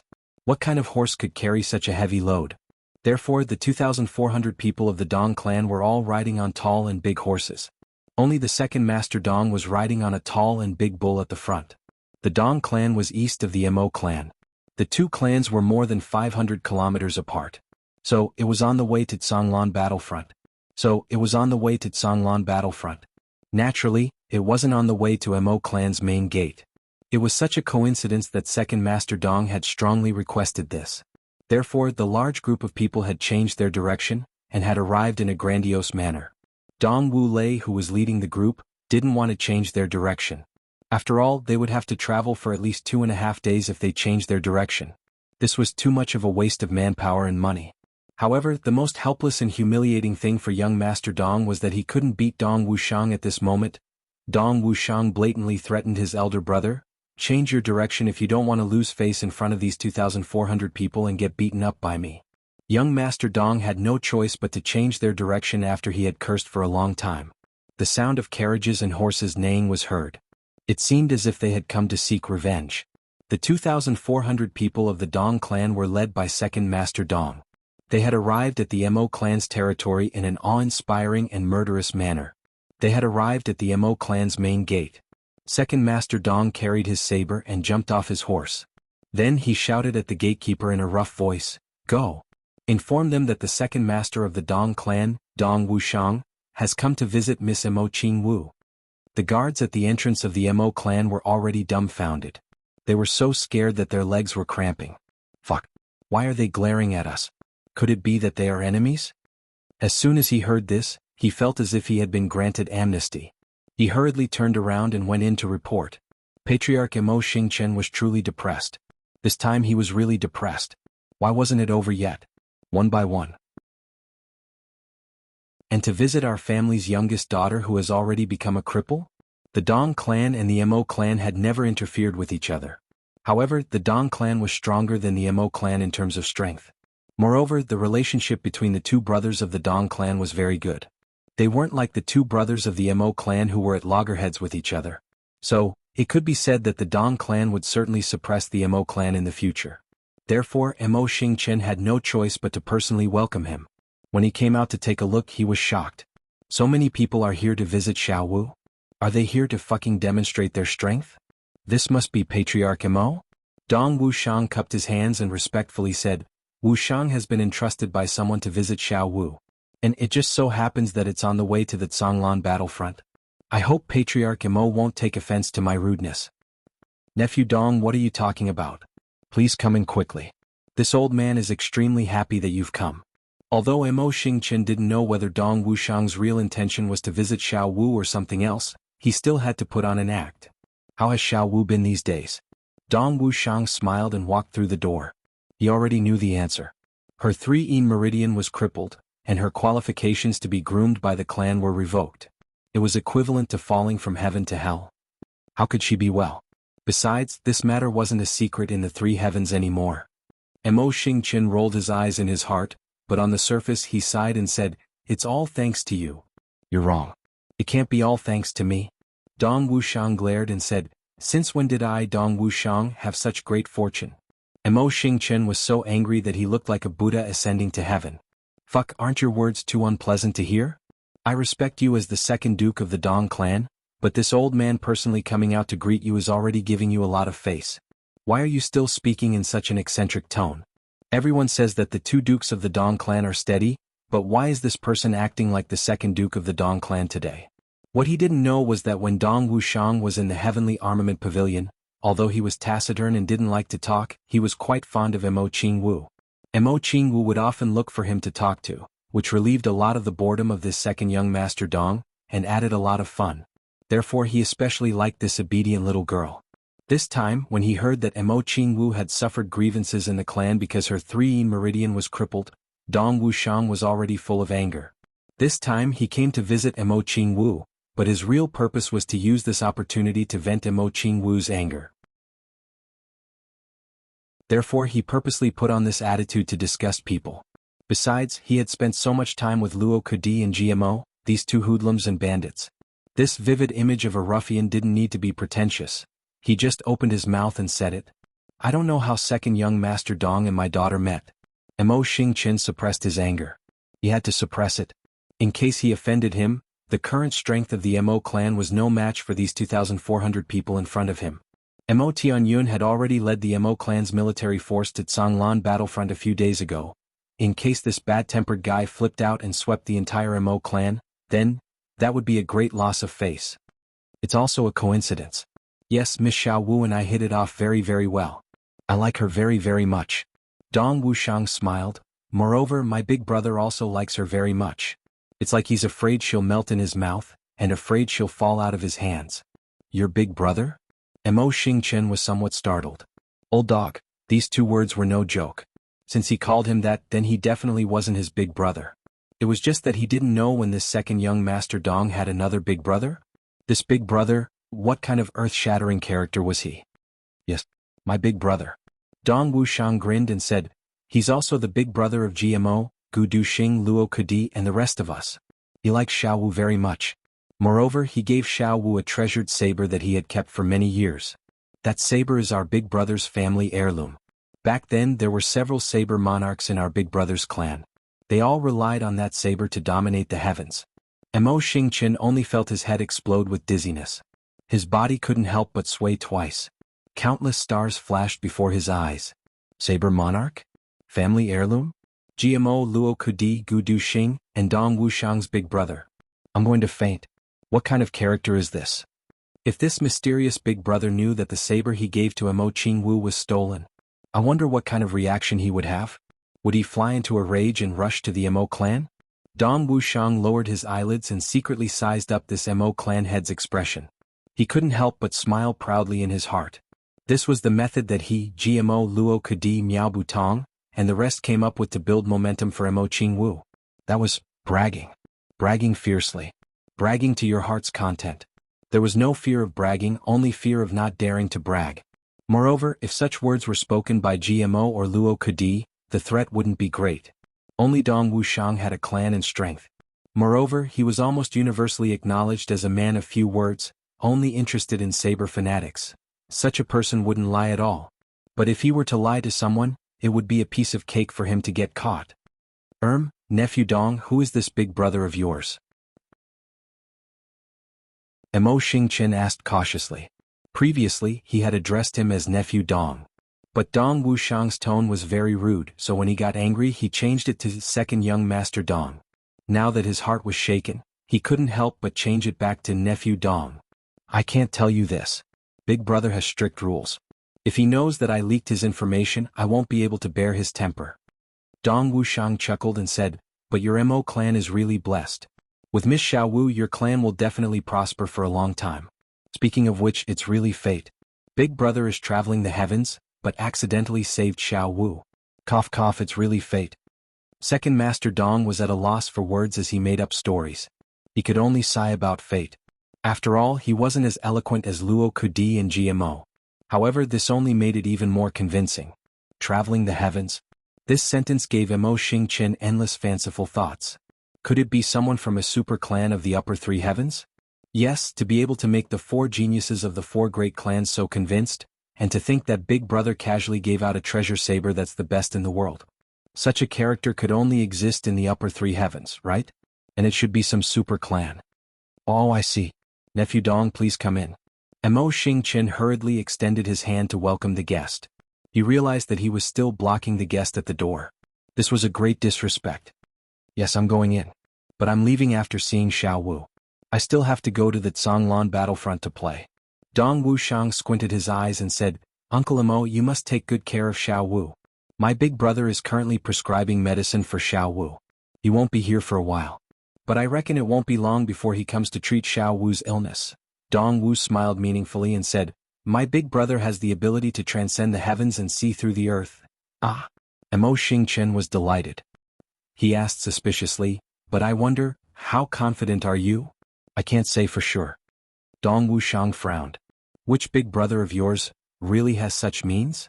Mo Xingqian asked. Uncle Mo. Dong Wushang stood still and looked at him.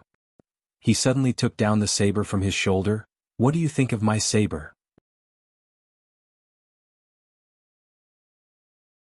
Chapter 280. Mo Xingqian helplessly laughed dryly and said, Nephew Dong's saber is naturally a divine weapon. As he spoke, he received the sheathed saber, but suddenly felt his wrists fiercely drop down. Greatly startled, he hastily circulated his elemental energy to support the saber, so as not to embarrass himself on the spot. However, he was also shocked. What saber? So heavy? With a clang, the saber was pulled out. Instantly, a cold black light shot out in all directions, filled with killing intent. It was as if the temperature of the entire Mo clan had dropped by a dozen degrees. The entire saber was without any ornaments. Very plain. But the saber's edge was short, and the back of the saber was as thick as a mountain. The saber's shape was smooth, and one could tell at a glance that this was a murderous weapon. Under such a saber, even a sledgehammer would be sliced in half. This saber, even without any strength, can cut through iron like mud. Its sharpness is not inferior to the dreaming of a gentle dance saber that my boss gifted to Miss Xiao Wu. Dong Wushang said meaningfully. Dreaming of a gentle dance saber, Mo Xingqian was shocked. At this point he was already 80% convinced of Dong Wushang's words. He actually knew the name of that saber. What a good saber. Mo Xingqian held the saber lovingly, his heart reluctant to part with it. But such a saber could only be used by the Black Saber clan. If it was in the Mo clan, even if a king-level master used it, he would not be able to use it. It was too heavy. Dong Wushang received the saber and smiled contentedly. This saber was gifted to me by my boss. Mo Xingqian was shocked again. His heart's understanding of his mysterious boss's abilities deepened. A dreaming of a gentle dance saber, and such a peerless treasure saber. What kind of background did he have, to be able to casually gift such a heavenly weapon that could shake the world? Furthermore, he gave away two of them at once? Dreaming of a gentle dance saber was given to Miss Xiao Wu because of the two words Qing Wu in her name. Dong Wushang said solemnly, Uncle Mo, please do not disappoint the two words Qing Wu. Mo Xingqian forced a smile, an indescribable feeling in his heart. I'm going to check on Xiao Wu. Boss asked me to bring something for her. Dong Wushang chuckled and said, These are all things to coax children. Uncle Mo, go ahead and do your work. I'll be leaving in a while, so I won't specially bid farewell to you. Mo Xingqian solemnly nodded his head, his heart in turmoil. If Dong Wushang knew about Xiao Wu's misfortune in the clan, would he? Dong Wushang entered Mo Qingwu's small courtyard and spoke to her for a while. Under Mo Qingwu's innocent and puzzled gaze, Dong Wushang moved closer to her small, sparkling ear and whispered, Don't ever tell anyone about your big brother Chu Yang's appearance. If anyone asks you, no matter who it is, don't tell anyone, okay? Why? Ying Qingwu blinked her big eyes. Sai, you'll bring great danger to your big brother Chu Yang. He might die. Dong Wushang said. He might die. These few words had thoroughly frightened Mo Qingwu. I won't tell you. The little lowly fiercely nodded her head with a determined expression. The bow on her head buzzed as she nodded her head. Dong Wushang left. Mo Xingqian thought for a long time and finally decided to look for his daughter to ask about the situation. Xiao Wu, the person who saved you that day, what did he look like? Mo Xingqian sat beside Mo Qingwu and asked gently. He saved you, it's a great kindness. We have to think of a way to repay him. I forgot. Mo Qingwu blinked her eyes. Forgot. Emo Xingchen was startled. Yes. Emo Qingwu nodded her head vigorously. I really forgot. Emo Xingchen wanted to ask more, but he saw a deep sense of fear and hatred in his daughter's eyes. He couldn't help but tremble all over, his whole body weak. Such a look of fear and hatred was clearly because she saw him. She looked at her biological father as if she was looking at a life-and-death enemy. She was still a child. A little girl. Even now she was only 10 years old. Why did she have to endure so much pain? Emo Xingchen's heart softened as he stretched out his hand, intending to caress his daughter. However, Emo Qingwu's body trembled violently as she looked at her father in alarm. She shrank back a little, avoiding her father's hand. Emo Xingchen's hand stopped in midair. His eyes flashed with pain. Then he gently retracted his hand and let out a long sigh. How could he not know the cold treatment these days compared to before was like heaven and earth, had already caused an indelible wound to Emo Qingwu's young heart. Emo Xingchen could totally imagine these days would be unforgettable for his daughter. Even her personality would change greatly, and she would never be able to walk out of this pain for the rest of her life. But he could only do so because he was the clan head of the Emo clan. What he considered was forever the interests of the Emo clan as a whole, forever the survival of the Emo clan, and never the kinship of a father. Sitting in this position, he could no longer have any kinship. What Emo Xingchen didn't know was, Emo Qingwu's heart was actually still yearning for her father's caress. She had always longed for that warm embrace. Her retreat just now was only because the recent experiences had made her feel inferior and subconsciously avoided. It was also because of a little girl's peak. But if Emo Xingchen reached out his hand again, Emo Qingwu would definitely throw herself into her father's embrace and cry to her heart's content. She had been longing for this embrace where she could cry for a long time. Even in her dreams she was being hugged by her father.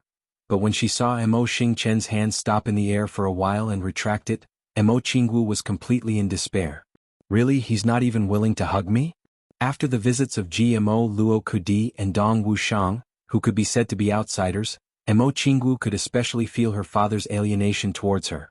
Emo Qingwu's beautiful big eyes were filled with a deathly gray of despair. Her delicate red lips also became pale at this moment without any color. At this moment she remembered Dong Wushang's words. Because if they know, your brother Chuyang will most likely die. Sure enough, after brother Wushang left, father came to inquire about brother Chuyang. He didn't come to see me at all, but to get news about brother Chuyang from me, to kill him. Emo Qingwu suddenly felt her heart turn into ice. She looked at the person closest to her with hatred. Her heart was only screaming madly, why? Why are you so unfair to me? Why are you so cruel to me? There are already very few people in this world who are willing to treat me well. Why do you still want to hurt my brother Chuyang? Do you want no one in this world to treat me well before you are satisfied? Emo Qingwu lowered her head, not moving at all. Little Wu, go to the room. It's cold outside. Emo Xingchen sighed deeply, lowered his head and said, don't run around. If you have time, learn needlework from your mother.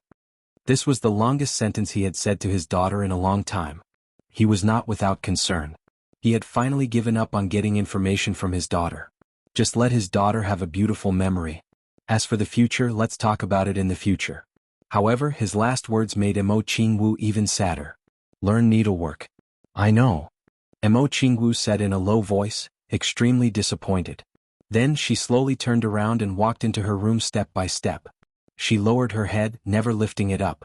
Her small figure walked all the way into the room, never turning back. With a smack, a big teardrop fell on the stone steps in front of the door. Then Emo Qingwu entered her room and gently closed the door behind her. The two doors slowly closed, but it seemed that the door of Emo Qingwu's heart was also completely closed at this moment. She shut her home, shut this world out. From now on, this heart was sealed in ice. Emo Xingchen stared at the closed door in a daze. He suddenly felt a wave of pain in his heart just now, as if he had vaguely felt that he had already lost his daughter. It seemed that once his daughter closed the door, she would never open it again in this lifetime. He shook his head and expelled this absurd emotion from his mind. He smiled bitterly in his heart. How is this possible? She's still a child. She's just a little girl who has just turned 10 years old. Then he turned around and walked out, walking very quickly. Emo Qingwu's dreaming of a gentle dance saber was actually a gift from a big figure. This matter must be discussed with the clan elders immediately. We must not make a strong enemy because of this. we must discuss a foolproof plan with the elders. In case that big figure comes knocking on our door, not only must the clan think of a way to keep the dreaming of a gentle dance saber, it would be best to use Emo Qingwu's relationship to add a powerful alliance to the clan. This was also the only and biggest use of her heart of a woman, right? Emo Xingqian came to the elder pavilion and explained his intentions. When he mentioned Dong Wushang's words, the clan's grand elder Emo Wu Xan chuckled. He slanted his eyes and said, just based on this second young master Dong's one-sided words, you, the clan head of the Emo clan, are shaken? This should not be fake. Emo Xingqian said, from the beginning it can be seen that Xiao Wu must have been saved by an expert. And the dreaming of a gentle dance saber is definitely not something that an ordinary person can take out. That may not be so. Emo Wu Xan said, however, we cannot be careless about this matter. We can only wait and see and wait for the arrival of that expert. If we can take it for our own use, it would be a wonderful thing. Before that, should we first hand over the dreaming of a gentle dance saber? Emo Xingqian probed.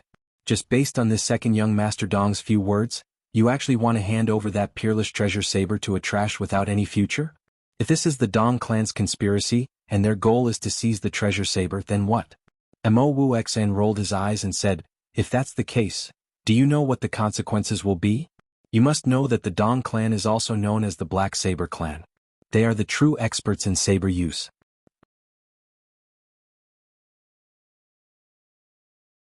Chapter 281. When Rui Badong came to the Emo clan, he didn't come alone. Instead, he came with his two masters. Compared to the previous few people, Rui Budong's arrival was the most important to the Emo clan. The previous few people all belonged to the clan. Belonging to the clan meant that they couldn't be poached. But with Rui Budong's identity, they didn't even have to worry about poaching. He and his two masters were free people. They didn't belong to any clan. Such a person with such strength was the dream target of all the clans of the Three Heavens.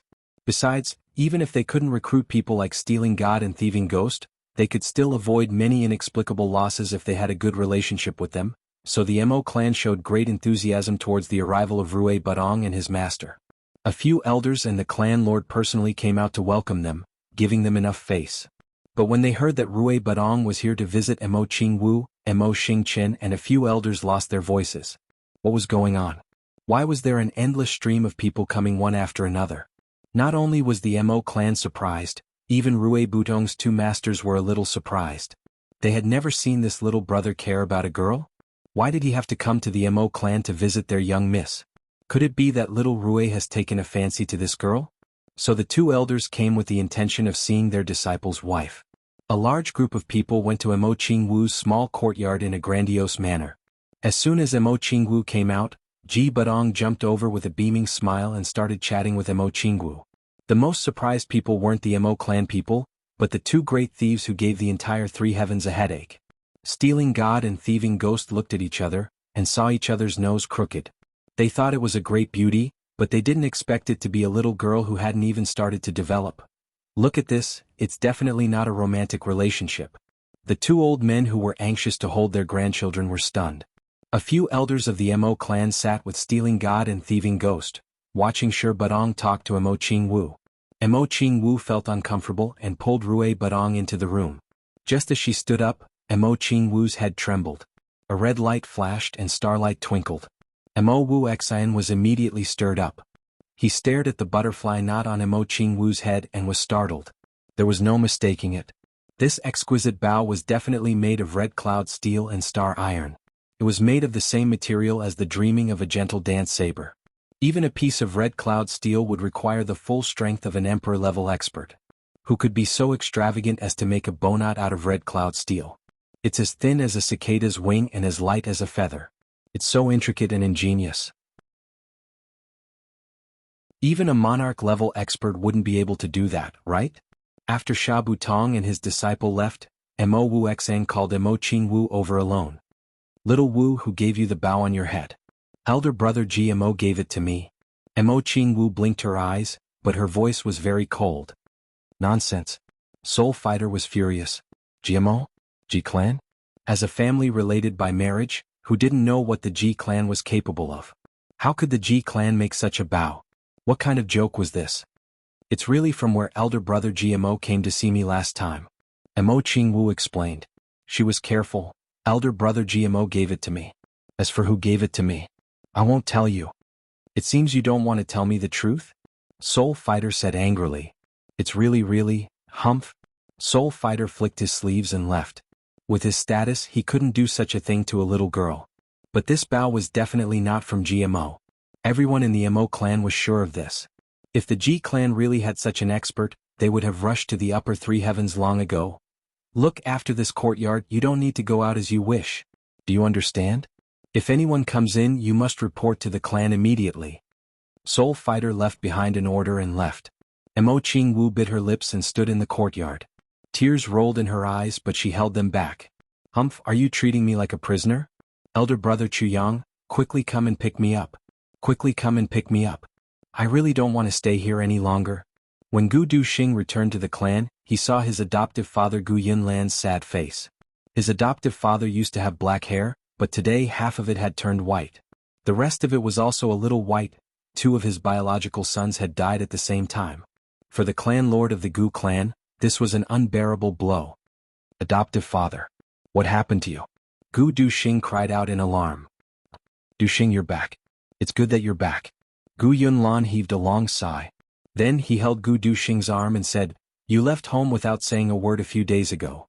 Foster father was very worried. So he sent people to look for you. But there was no news of you. Where did you go? A few days ago I was in Iron Cloud. Gu Duxing lowered his head and said hesitantly. I know. You're feeling terrible, but... Gu Yunlan looked at the trees on both sides and said, Your sister Xiao Miao's matter? She harmed the clan's interests. The consequences are serious. You have to understand this. I understand. So I will try my best to become a Sword Emperor. I will save Sister Xiao Miao. Gu Duxing said firmly. Sword Emperor. Gu Yunlan's body shook. He turned his head to look at Gu Duxing. Then he carefully sized up his own righteousness. It was the righteousness that he valued the most. He couldn't help but be gobsmacked when he saw it. You've become a swordsman? Gu Duxing's body had a cold sharpness. It was like an unsheathed sword. No one in front of him could block his sharpness. This was the unique characteristic of a swordsman. Yes, adoptive father. Gu Duxing said quietly. What grade of sword great master are you now? Gu Yunlan asked anxiously. I'm not a sword great master anymore, adoptive father. Gu Duxing said in a low voice. I'm now 4th grade revered sword artist, the peak. I broke through to 5th grade revered sword artist within half a month. This. Gu Yunlan sucked in a breath of cold air. Gu Duxing left the clan less than a year ago. When he left, he was only a 5th grade sword great master. In just a few months, he had actually advanced by 10 levels. Oh, how is this possible? How did you do it? Or, did you eat some kind of treasure? Gu Yunlan asked. There was only one explanation. He ate some kind of spiritual shackle by chance. After digesting the medicine, he advanced to the peak. However, this kind of thing only existed in legends. Could it really happen to Gu Duxing? I didn't eat any kind of treasure. I just met a strange person. Under his guidance, I advanced by leaps and bounds. Gu Duxing said casually.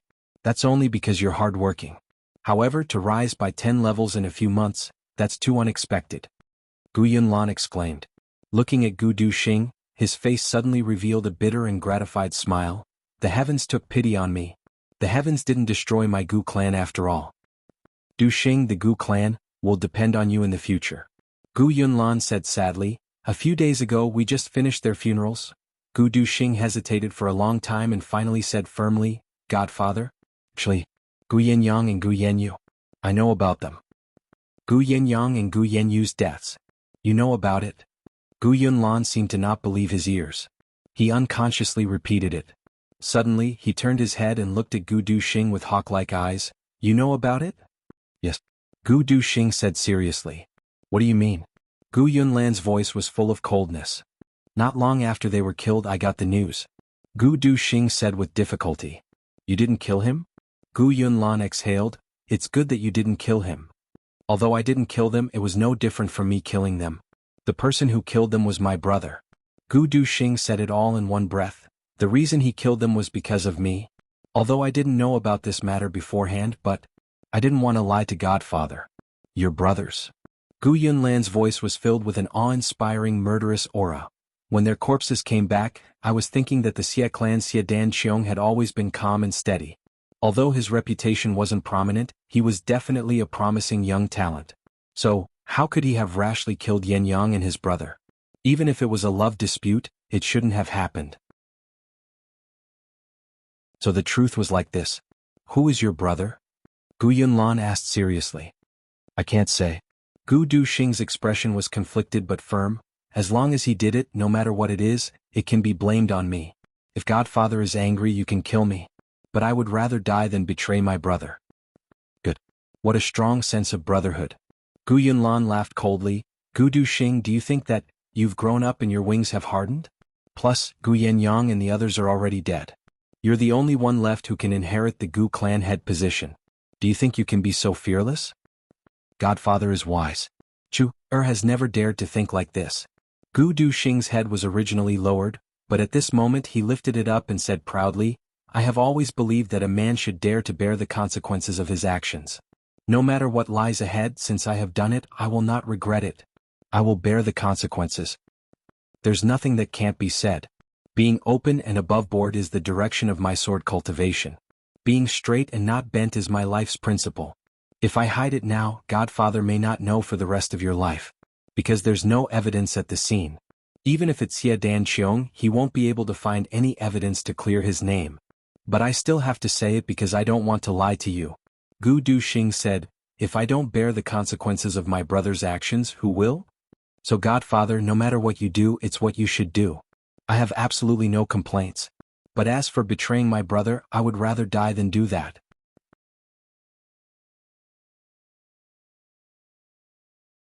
Chapter 282.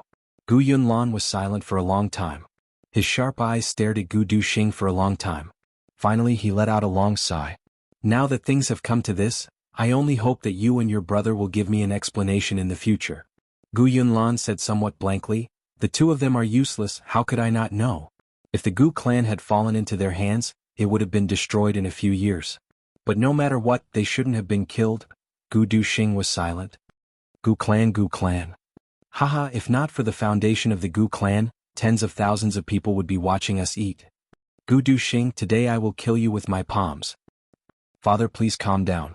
Gu Yunlan snorted coldly and sighed deeply. The wrinkles on his face seemed to have deepened a lot. Regarding this matter, I still need to think carefully. Gu Yunlan sighed deeply and walked forward silently. After walking for 70 to 80 feet, he suddenly stopped. Without turning back, he said softly, this matter, don't let anyone know. Yes, father. Gu Duxing watched his father's figure desolately walk away. He could not help but feel his heart ache. This matter, was it wrong? Wrong. From Gu Yunlan's perspective, from Gu Yunlan's kindness to Gu Duxing, it was wrong. The kindness of raising him was as high as the heavens and as deep as the earth. But his own brother killed his own son. But Gu Duxing admitted his mistake but did not regret it. Guilt was a certainty. But, no matter what, Chu Yang did it for himself.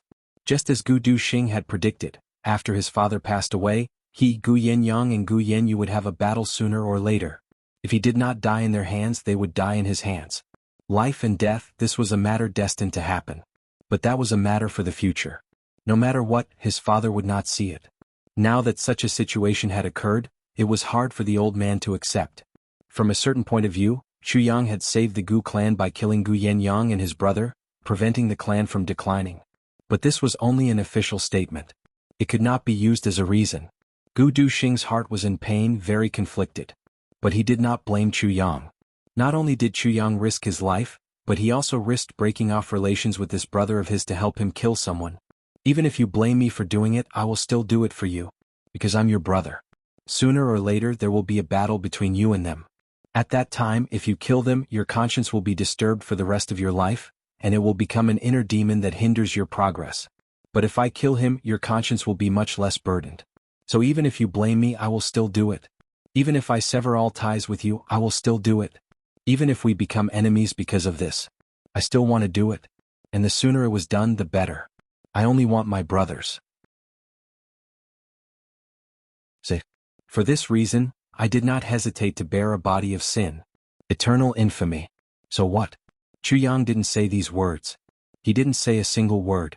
but Gu Duxing could feel it. Therefore today he had come to bear this crime for his brother. Even if I didn't know what my brother did, I'll take responsibility for it. Fight to the end. Gu Yunlan had disappeared for 3 days. The Gu clan had remained silent during these 3 days. The troops heading to the Tsanglan battlefront had already packed up and were ready to go. They were only waiting for the clan lord's command. On the 3rd day Gu Yunlan finally came out. His body was still straight, but his hair was almost completely white. Gu Duxing, you come with me, Gu Yunlan said. Gu Duxing followed him. You take people to the Tsanglan battlefront, Gu Yunlan said in a low voice. But then he suddenly raised his head and shouted in a low voice, I want you. We will lead the Gu clan to show our might. Take the Gu clan and rush to glory. Take the Gu clan. Rush to the upper 3 heavens. Can you do it? I can. Gu Duxing quivered and suddenly roared. Go. Foster father, I want to see Sister Xiao Miao. Gu Duxing clearly knew that this request was somewhat inappropriate at this moment, but he still couldn't help but ask. These days of longing had tortured him to the point of collapse. The more he left, the more he thought of Gu Miaoling. Gu Duxing had finally returned to the clan after being deeply worried about it. This was his wish. To see Gu Miaoling. His only wish. Gu Yunlan stared deeply at him for a while. Then he finally said, Go. Come back immediately after you see her. Thank you, foster father. Gu Duxing was overjoyed. Gu Duxing flew away. Gu Yunlan looked at his back for a while. Then he let out a long sigh and muttered, It seems that Duxing really didn't do it. But Duxing, how good would it be if you didn't say anything? Do you know that I would rather fight a muddled war with the Xie clan? Then he took a big step forward and walked to the front of the clan. The flag above his head fluttered in the wind. Gu Yunlan stepped on the high platform and raised his hands. Suddenly there were thunderous cheers below. Clan Lord!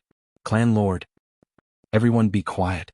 Gu Yunlan clasped his hands behind his back. His body was ramrod straight. Under the flag he looked like an unbreakable sharp sword. His eyes were filled with disdain as he said loudly, Today I will announce something. Everyone please listen carefully. There was absolute silence below. From today onwards, Gu Duxing is the only successor of the Gu clan. Gu Duxing has full authority to decide this war in the Tsanglan battlefront. Yes. Everyone responded in unison. Anyone who is dissatisfied with unfavorable to the young clan lord, or even secretly plotting against him is not allowed. Once discovered, they will be expelled from the clan. In serious cases, they will be beheaded without mercy. Everyone, do you hear me clearly? Gu Yunlan said sternly. We hear you clearly. From today onwards, we will only listen to the young clan lord's orders. Long live the clan lord. Compared to Gu Yenyang and Gu Yenyu, Gu Duxing's prestige in the Gu clan was much higher. Moreover, it was more convincing. Gu Duxing was the publicly acknowledged peerless genius of the Gu clan. Almost everyone was certain that with Gu Duxing's ability, he could definitely lead everyone to glory. After all, following a genius young clan lord or following a mediocre young clan lord, who would have a brighter future? It was obvious. When Gu Yenyang and Gu Yenyu were in power, although these people did not say anything, they were full of pessimism about the clan's future. Therefore, when the Gu brothers died, besides a few people, almost no one in the Gu clan was sad. There were some who were relieved. These 2 incompetent bastards were finally dead. Because of the death of the Gu brothers, these people saw hope. Therefore, this time's expedition was filled with high morale. Gu Yunlan waited for the cheers below to die down before saying, Everyone please wait here for a moment. After the young clan lord comes, we will set off immediately. Yes. This answer was even louder and more orderly. Gu Yunlan's heart was filled with bitterness. This kind of situation when his son Gu Yenyang was alive had never happened. Not even once. Gu Duxing sped along, passing through the garden and making a few turns. Finally he arrived at the back of the Gu clan. This was where the dragon prison cave was located. But as he got closer, Gu Duxing's footsteps became slower and slower. In the end, there was even some hesitation as if he was about to turn around and leave. He was afraid. Gu Duxing had never been afraid of anything. Even if he were to face thousands of enemies alone, he could only face them with an expressionless face. Gu Duxing's courage could be said to be made of iron. But at this moment when he was about to see Gu Miaoling's pouch, he was afraid, terrified. If Sister Xiao Miao ignores me? If Sister Xiao Miao, will Sister Xiao Miao, what should I say when I see her? Finally, Gu Duxing stopped less than 100 meters away from the dragon prison cave. In front of him was a puddle. It had snowed some time ago, and the accumulated snow had already turned into ice. Gu Duxing came to the side of the puddle. Facing the smooth surface of the ice, he carefully tidied his clothes and combed his hair. Looking at his face, he used all his strength to grab a handful of ice cubes and wipe them on his face. The bone-piercing coldness cleared his mind. Since he was already here, what was there to be afraid of? Gu Duxing steeled his heart and walked over with large strides. "Halt!" The guard shouted. "It's me." Gu Duxing said, "I want to see the young lady." "So it's Duke Duxing." "May I ask if Duke Duxing has the clan lord's written order?" The guard's attitude was much more respectful. Everyone knew that Gu Yenyang and Gu Yenyu were dead. The future clan lord of the Gu clan was Gu Duxing. How could he dare to show his face to the future clan lord? "Yes." Gu Duxing took out a token and threw it over. "Duke Duxing, please wait for a moment." After the guard saw it, he immediately turned around and went inside to report. Not long after, there was a faint sound from inside. Then there was a flash of brilliance at the smooth entrance of the cave, and it suddenly became extremely cold. A bone-chilling cold came out from the cave. The ground in front of Gu Duxing was immediately covered in a thick layer of ice. Dragon Prison Cave. This was the amazing part of the Dragon Prison Cave. The temperature inside was absolutely unbearable for ordinary people. The further in one went, the colder it got. In the deepest part, even the rocks would be frozen to pieces. Normally, it was covered by a formation and the cold air couldn't come out. But once it was opened, it would be freezing cold. The faint sound of footsteps reached the entrance and stopped. It seemed that the person inside was doing something. After a long time, a young girl covered in frost walked out from inside. Taking a deep breath, she turned around and looked at Gu Duxing. Smiling, she said, "Little brother, what are you doing here?" Her smile was very bright and beautiful. The frost on her hair had already condensed. With a head full of black hair, she looked like she was 70 or 80 years old. Her face was blue from the cold. Her hands and feet were also somewhat stiff. But even though her hair was frozen stiff, it was still neat and tidy. Her clothes were also neat and tidy. It could be seen that before she came out, she must have dressed up in front of the ice wall for a long time. Only then could she forcefully dress up to this effect. This young girl had already done her best. Gu Duxing looked at her in a daze. His eyes seemed to be fixed on her body. For a long time he didn't say a word.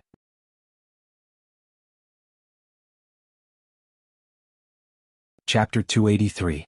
No. Sister Xiao Miao is still so beautiful. Gu Duxing excitedly said, "No one can be more beautiful than Sister Xiao Miao." Nonsense. This young girl was precisely Gu Miaoling who had suffered for Gu Duxing. At this moment, after hearing Gu Duxing's words, Gu Miaoling's reaction wasn't one of shyness, but rather a kind of annoyance of a big sister talking nonsense to a little brother. This gentle smile seemed to have dispelled the cold frost on Gu Miaoling's body, causing her blue cheeks to emit an astonishing beauty.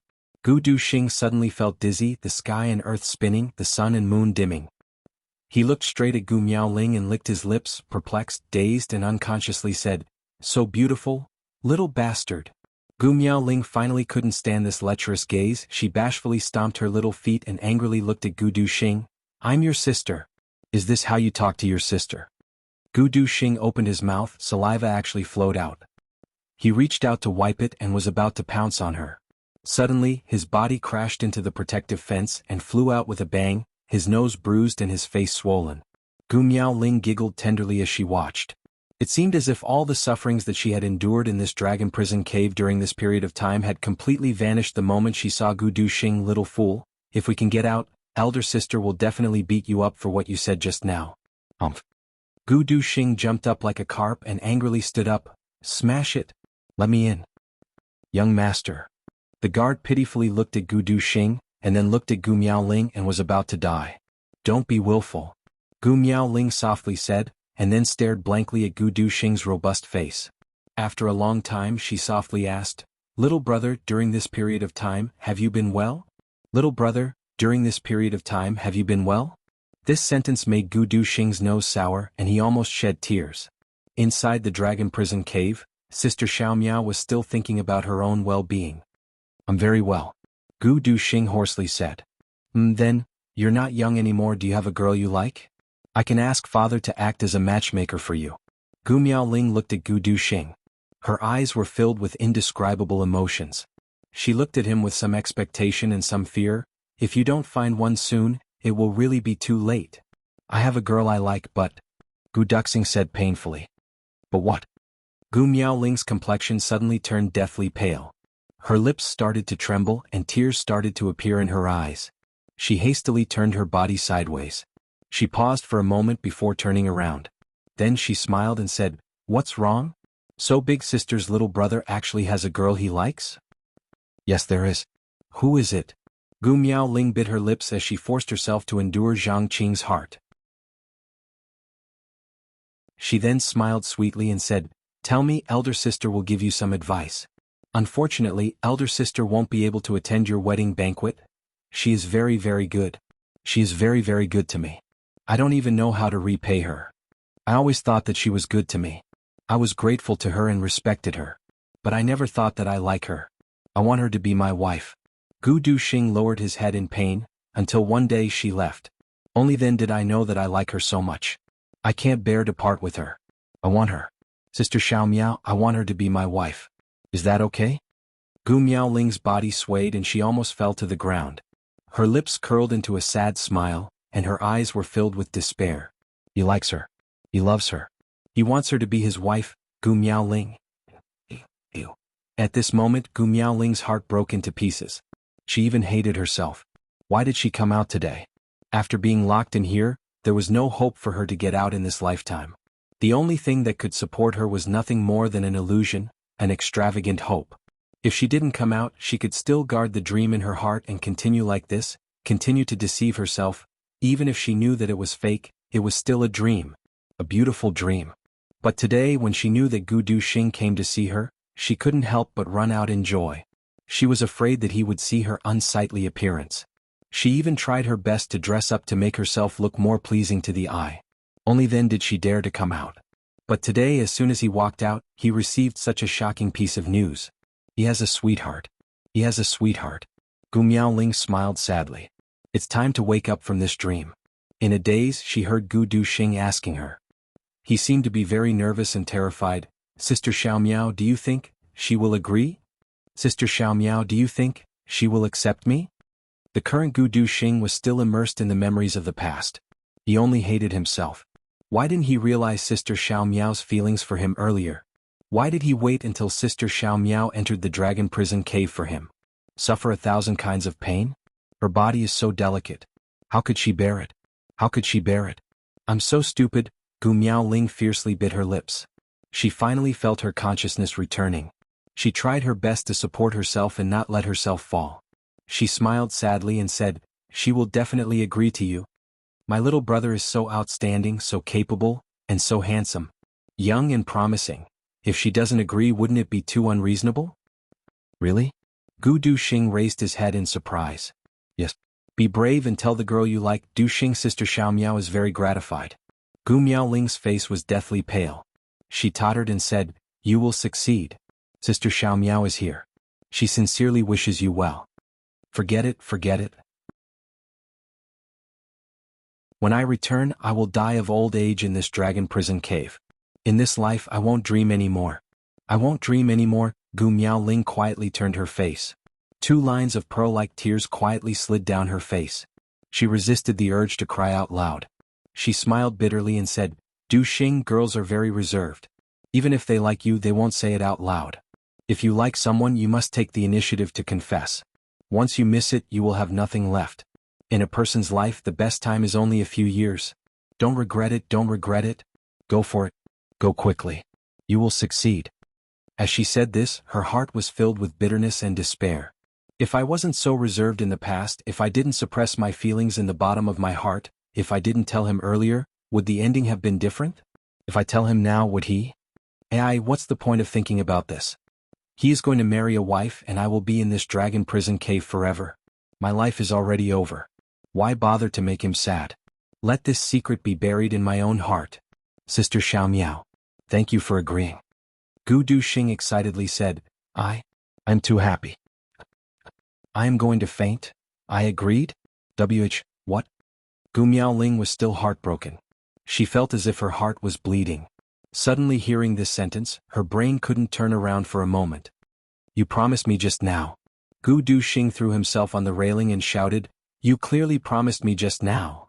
I promised you, Xintian. Gu Miaoling blankly asked. You promised to be my wife. Gu Duxing was so excited that his face turned red. He jumped up and somersaulted and shouted, You promised to be my wife just now. Gu Miaoling was dumbstruck for a moment. Her pretty eyes opened wide as she looked at Gu Duxing. She then stammered, You don't you have a girl you love? That's right. I already have a girl I love. Gu Duxing happily said, But my beloved girl is you, Sister Xiao Miao. Could it be that there is someone else? How could there be someone else? Gu Duxing looked at Gu Miaoling in puzzlement. He didn't understand why Sister Xiao Miao would say this. Could it be that I, Gu Duxing, will fall in love with someone else in this generation? This is really a joke. I. Gu Miaoling looked at him flabbergasted. For a long time she didn't speak. Suddenly 2 lines of hot tears flowed from her eyes. Then she suddenly stopped on the ground and burst into tears. Her cries were tragic. They spread far and wide. But Gu Miaoling didn't seem to care. She didn't care about her own appearance. She just cried herself hoarse. Tears rolled down her body and clothes. The cold and hot stimulated, and a faint white mist rose. She cried with such sadness and with such devotion. It was as if 1,000 grievances were vented in this burst of crying. It was as if all kinds of despair had melted in this burst of crying. But it quickly transformed into an even greater despair and bitterness. It made her sad from the heart. She finally got what she had been dreaming of, this relationship. The sentence, how many times in the middle of the night? It was the biggest spiritual pillar that supported her and comforted her to live on. Every time she imagined this scene, Gu Miaoling wouldn't feel cold, nor would she feel uncomfortable. Her heart was filled with love. But now she fiercely hated herself. Why did I have to get it? I shouldn't have. She was still mourning and pitying herself. But now she was already filled with intense regret. A woman's heart is such a contradiction. She was unwilling. The person she loved deeply for so many years had thrown himself into someone else's arms. If it really happened, Gu Miaoling would lose all interest in life. But once she got it, she regretted. She was punished to be imprisoned in the dragon prison cave for an eternity. If Gu Duxing stubbornly likes me, then wouldn't I be harming him for a lifetime? He is still young. He shouldn't be lonely for life.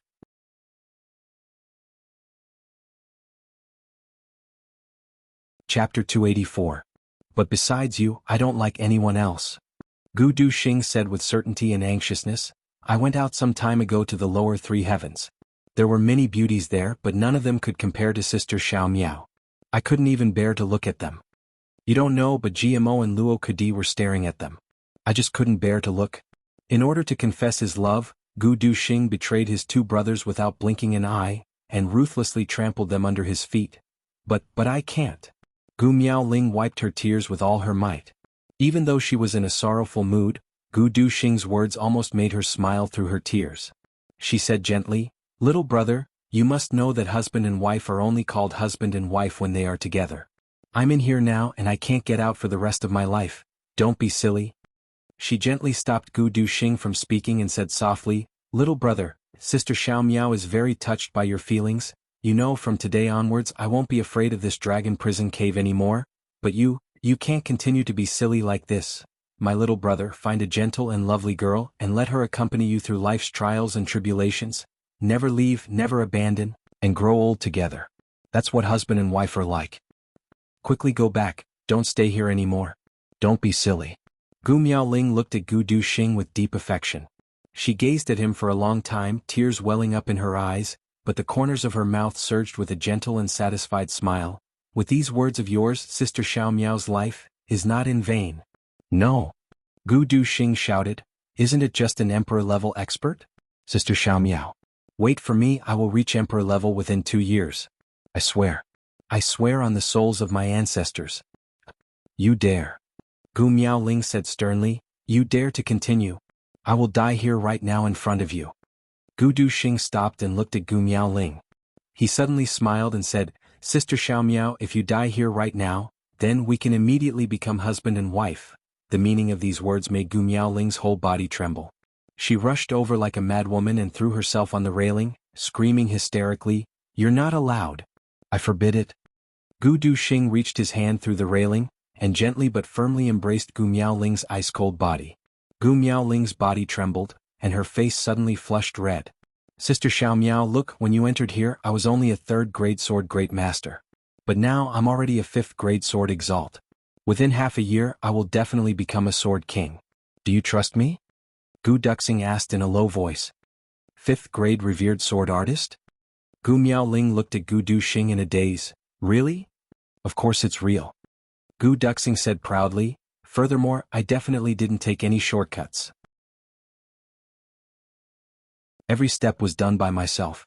Then he moved his mouth close to Gu Miaoling's ear and whispered, I met a strange person. He taught me a set of methods that could allow me to advance quickly. Well, no one else knows about this matter. In order to make Gu Miaoling feel at ease, Gu Duxing made up a story out of goodwill. Really? Gu Miaoling looked at him with sparkling eyes. Of course it's real. Or I swear. Gu Duxing raised his hand. Don't. Gu Miaoling hurriedly stopped him and gently said, I trust you. Gu Duxing smiled contentedly. Although there was still a cold and indestructible railing in front of them, the two felt incomparably warm and happy at this moment. Alright, that strange person later became my boss. He gave me something good and asked me to give it to you. Gu Duxing wanted to reach into his bosom to take out the item, but he was unwilling to let go of Gu Miaoling. He could only use an extremely strange posture to take out the item. Then, as if he was presenting a treasure, he stuffed a jade box into Gu Miaoling's hands and quickly hugged her again. What is this? Gu Miaoling lowered her tender neck and played with the small jade box. Don't open it first. Open it after we enter. Gu Duxing whispered, this is a flame essence. Gu Miaoling was shocked. Flame essence was a rare treasure in the world. As long as it was worn on the body, no matter how cold it was, it would not feel cold at all. This was what Gu Miaoling needed the most right now. This was a piece of flame essence that Chu Yang had saved after almost falling out with the sword spirit. There was almost nothing left of such a precious item. If it was absorbed by the calamity sword, perhaps not even a scrap would be left. The entire treasury of the great Zhao Empire, which had been accumulated for hundreds of years, only had such a fist-sized piece in the palace. Now it was all given to Gu Duxing. There is also this. Gu Duxing took out a jade bottle from his bosom. What is this? Gu Miaoling was so happy that she could not speak. Vitality spring water. Gu Duxing said, this is also given to you by my boss. You should drink it now. This is a good thing. I heard that after drinking it, it can increase your vitality. Even if you are injured in the future, it will not leave a scar. Gu Duxing introduced the vitality spring water without stopping, and his eyebrows were dancing. Gu Miaoling, as the daughter of the Gu clan master, how could she not know about the vitality spring water? But she did not say a word. She only looked at Gu Duxing gently and carefully listened to her beloved man's long-winded introduction to her. She understood that since Gu Duxing had such thoughts, how much effort must he have put in during this period of time? How much suffering must he have gone through? Just over half a year. From 3rd grade sword great master to 5th grade revered sword master. Most people were surprised by Gu Duxing's progress and praised Gu Dunyan's genius. But Gu Miaoling's first thought was, in such a short time he had advanced so much. How much inhumane training must he have gone through? Thinking of this, Gu Miaoling could not help but feel heartache. Silly, don't work too hard with this. Gu Miaoling pinched the box of flame essence and said softly, I can wait in there for a few more years. It is okay. No. Gu Duxing said firmly, it is my sin to let you stay in there for 2 more hours. Okay, you should go now, right? Gu Miaoling gently let go of him. It seems that someone is coming to rush you.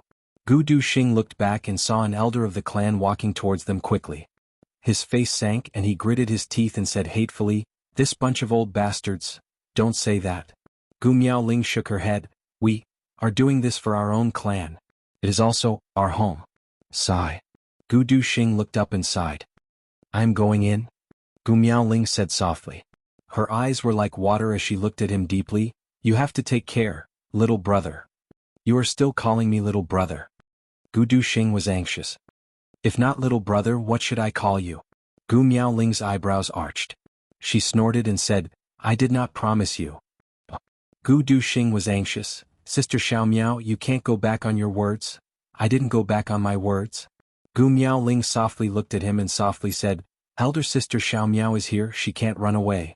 But if you find a girl you like outside, you must not wrong yourself for Elder Sister Xiao Miao's sake. Go ahead and pursue her. Even if I come out, I don't know when it will be. Don't waste your great youth. Other than Sister Xiao Miao, I don't want anyone else. Gu Duxing's voice was trembling. There are many good girls in the world. In this heavenly realm, there are at least hundreds of thousands of beauties. Don't tell me I want all of them? Gu Miaoling giggled and said, You're an idiot. Even if you want, they have to be willing, right? After she finished speaking, she faced Gu Duxing and slowly retreated. Her pair of beautiful eyes looked at Gu Duxing's face. She was reluctant to look away. The elder who had rushed over shouted from afar, Young clan lord, everyone is waiting for you. When this sentence was shouted, even the guard who was hiding at the side rolled his eyes in dissatisfaction. This old thing, are you in a hurry to hold a funeral? Such a touching scene. Can't you see that the elders are crying? I know. Gu Duxing turned his head and replied unhappily. When he turned his head, Gu Miaoling had already entered the dragon prison cave. Gu Duxing looked at her in a daze. After a long time he suddenly shouted, Sister Xiao Miao, wait for me. I will definitely take you as my wife.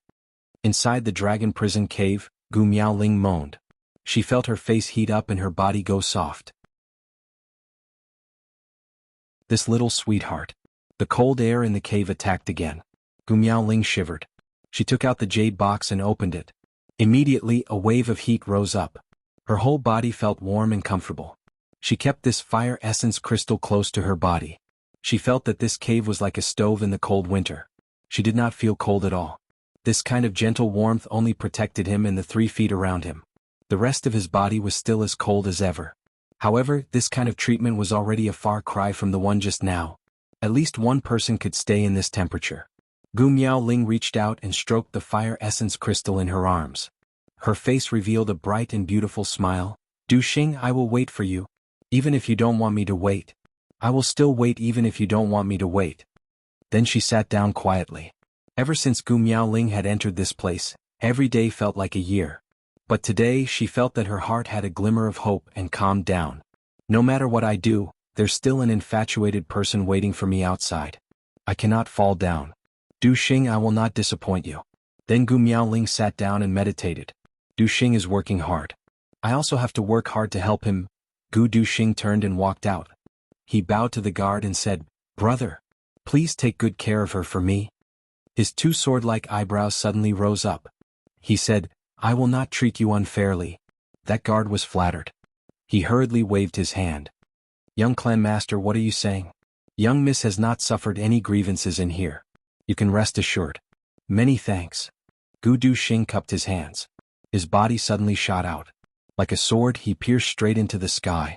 For this love I will charge. You're tuning in to the Han Li's Wuxia Adventures YouTube channel. We're so grateful for your support and don't forget to subscribe to join us on this incredible journey through captivating stories. Your generosity through donations truly makes a world of difference, as it's the primary source of revenue that allows me to expand and enhance this channel for you. Thank you from the bottom of my heart for being a part of this adventure.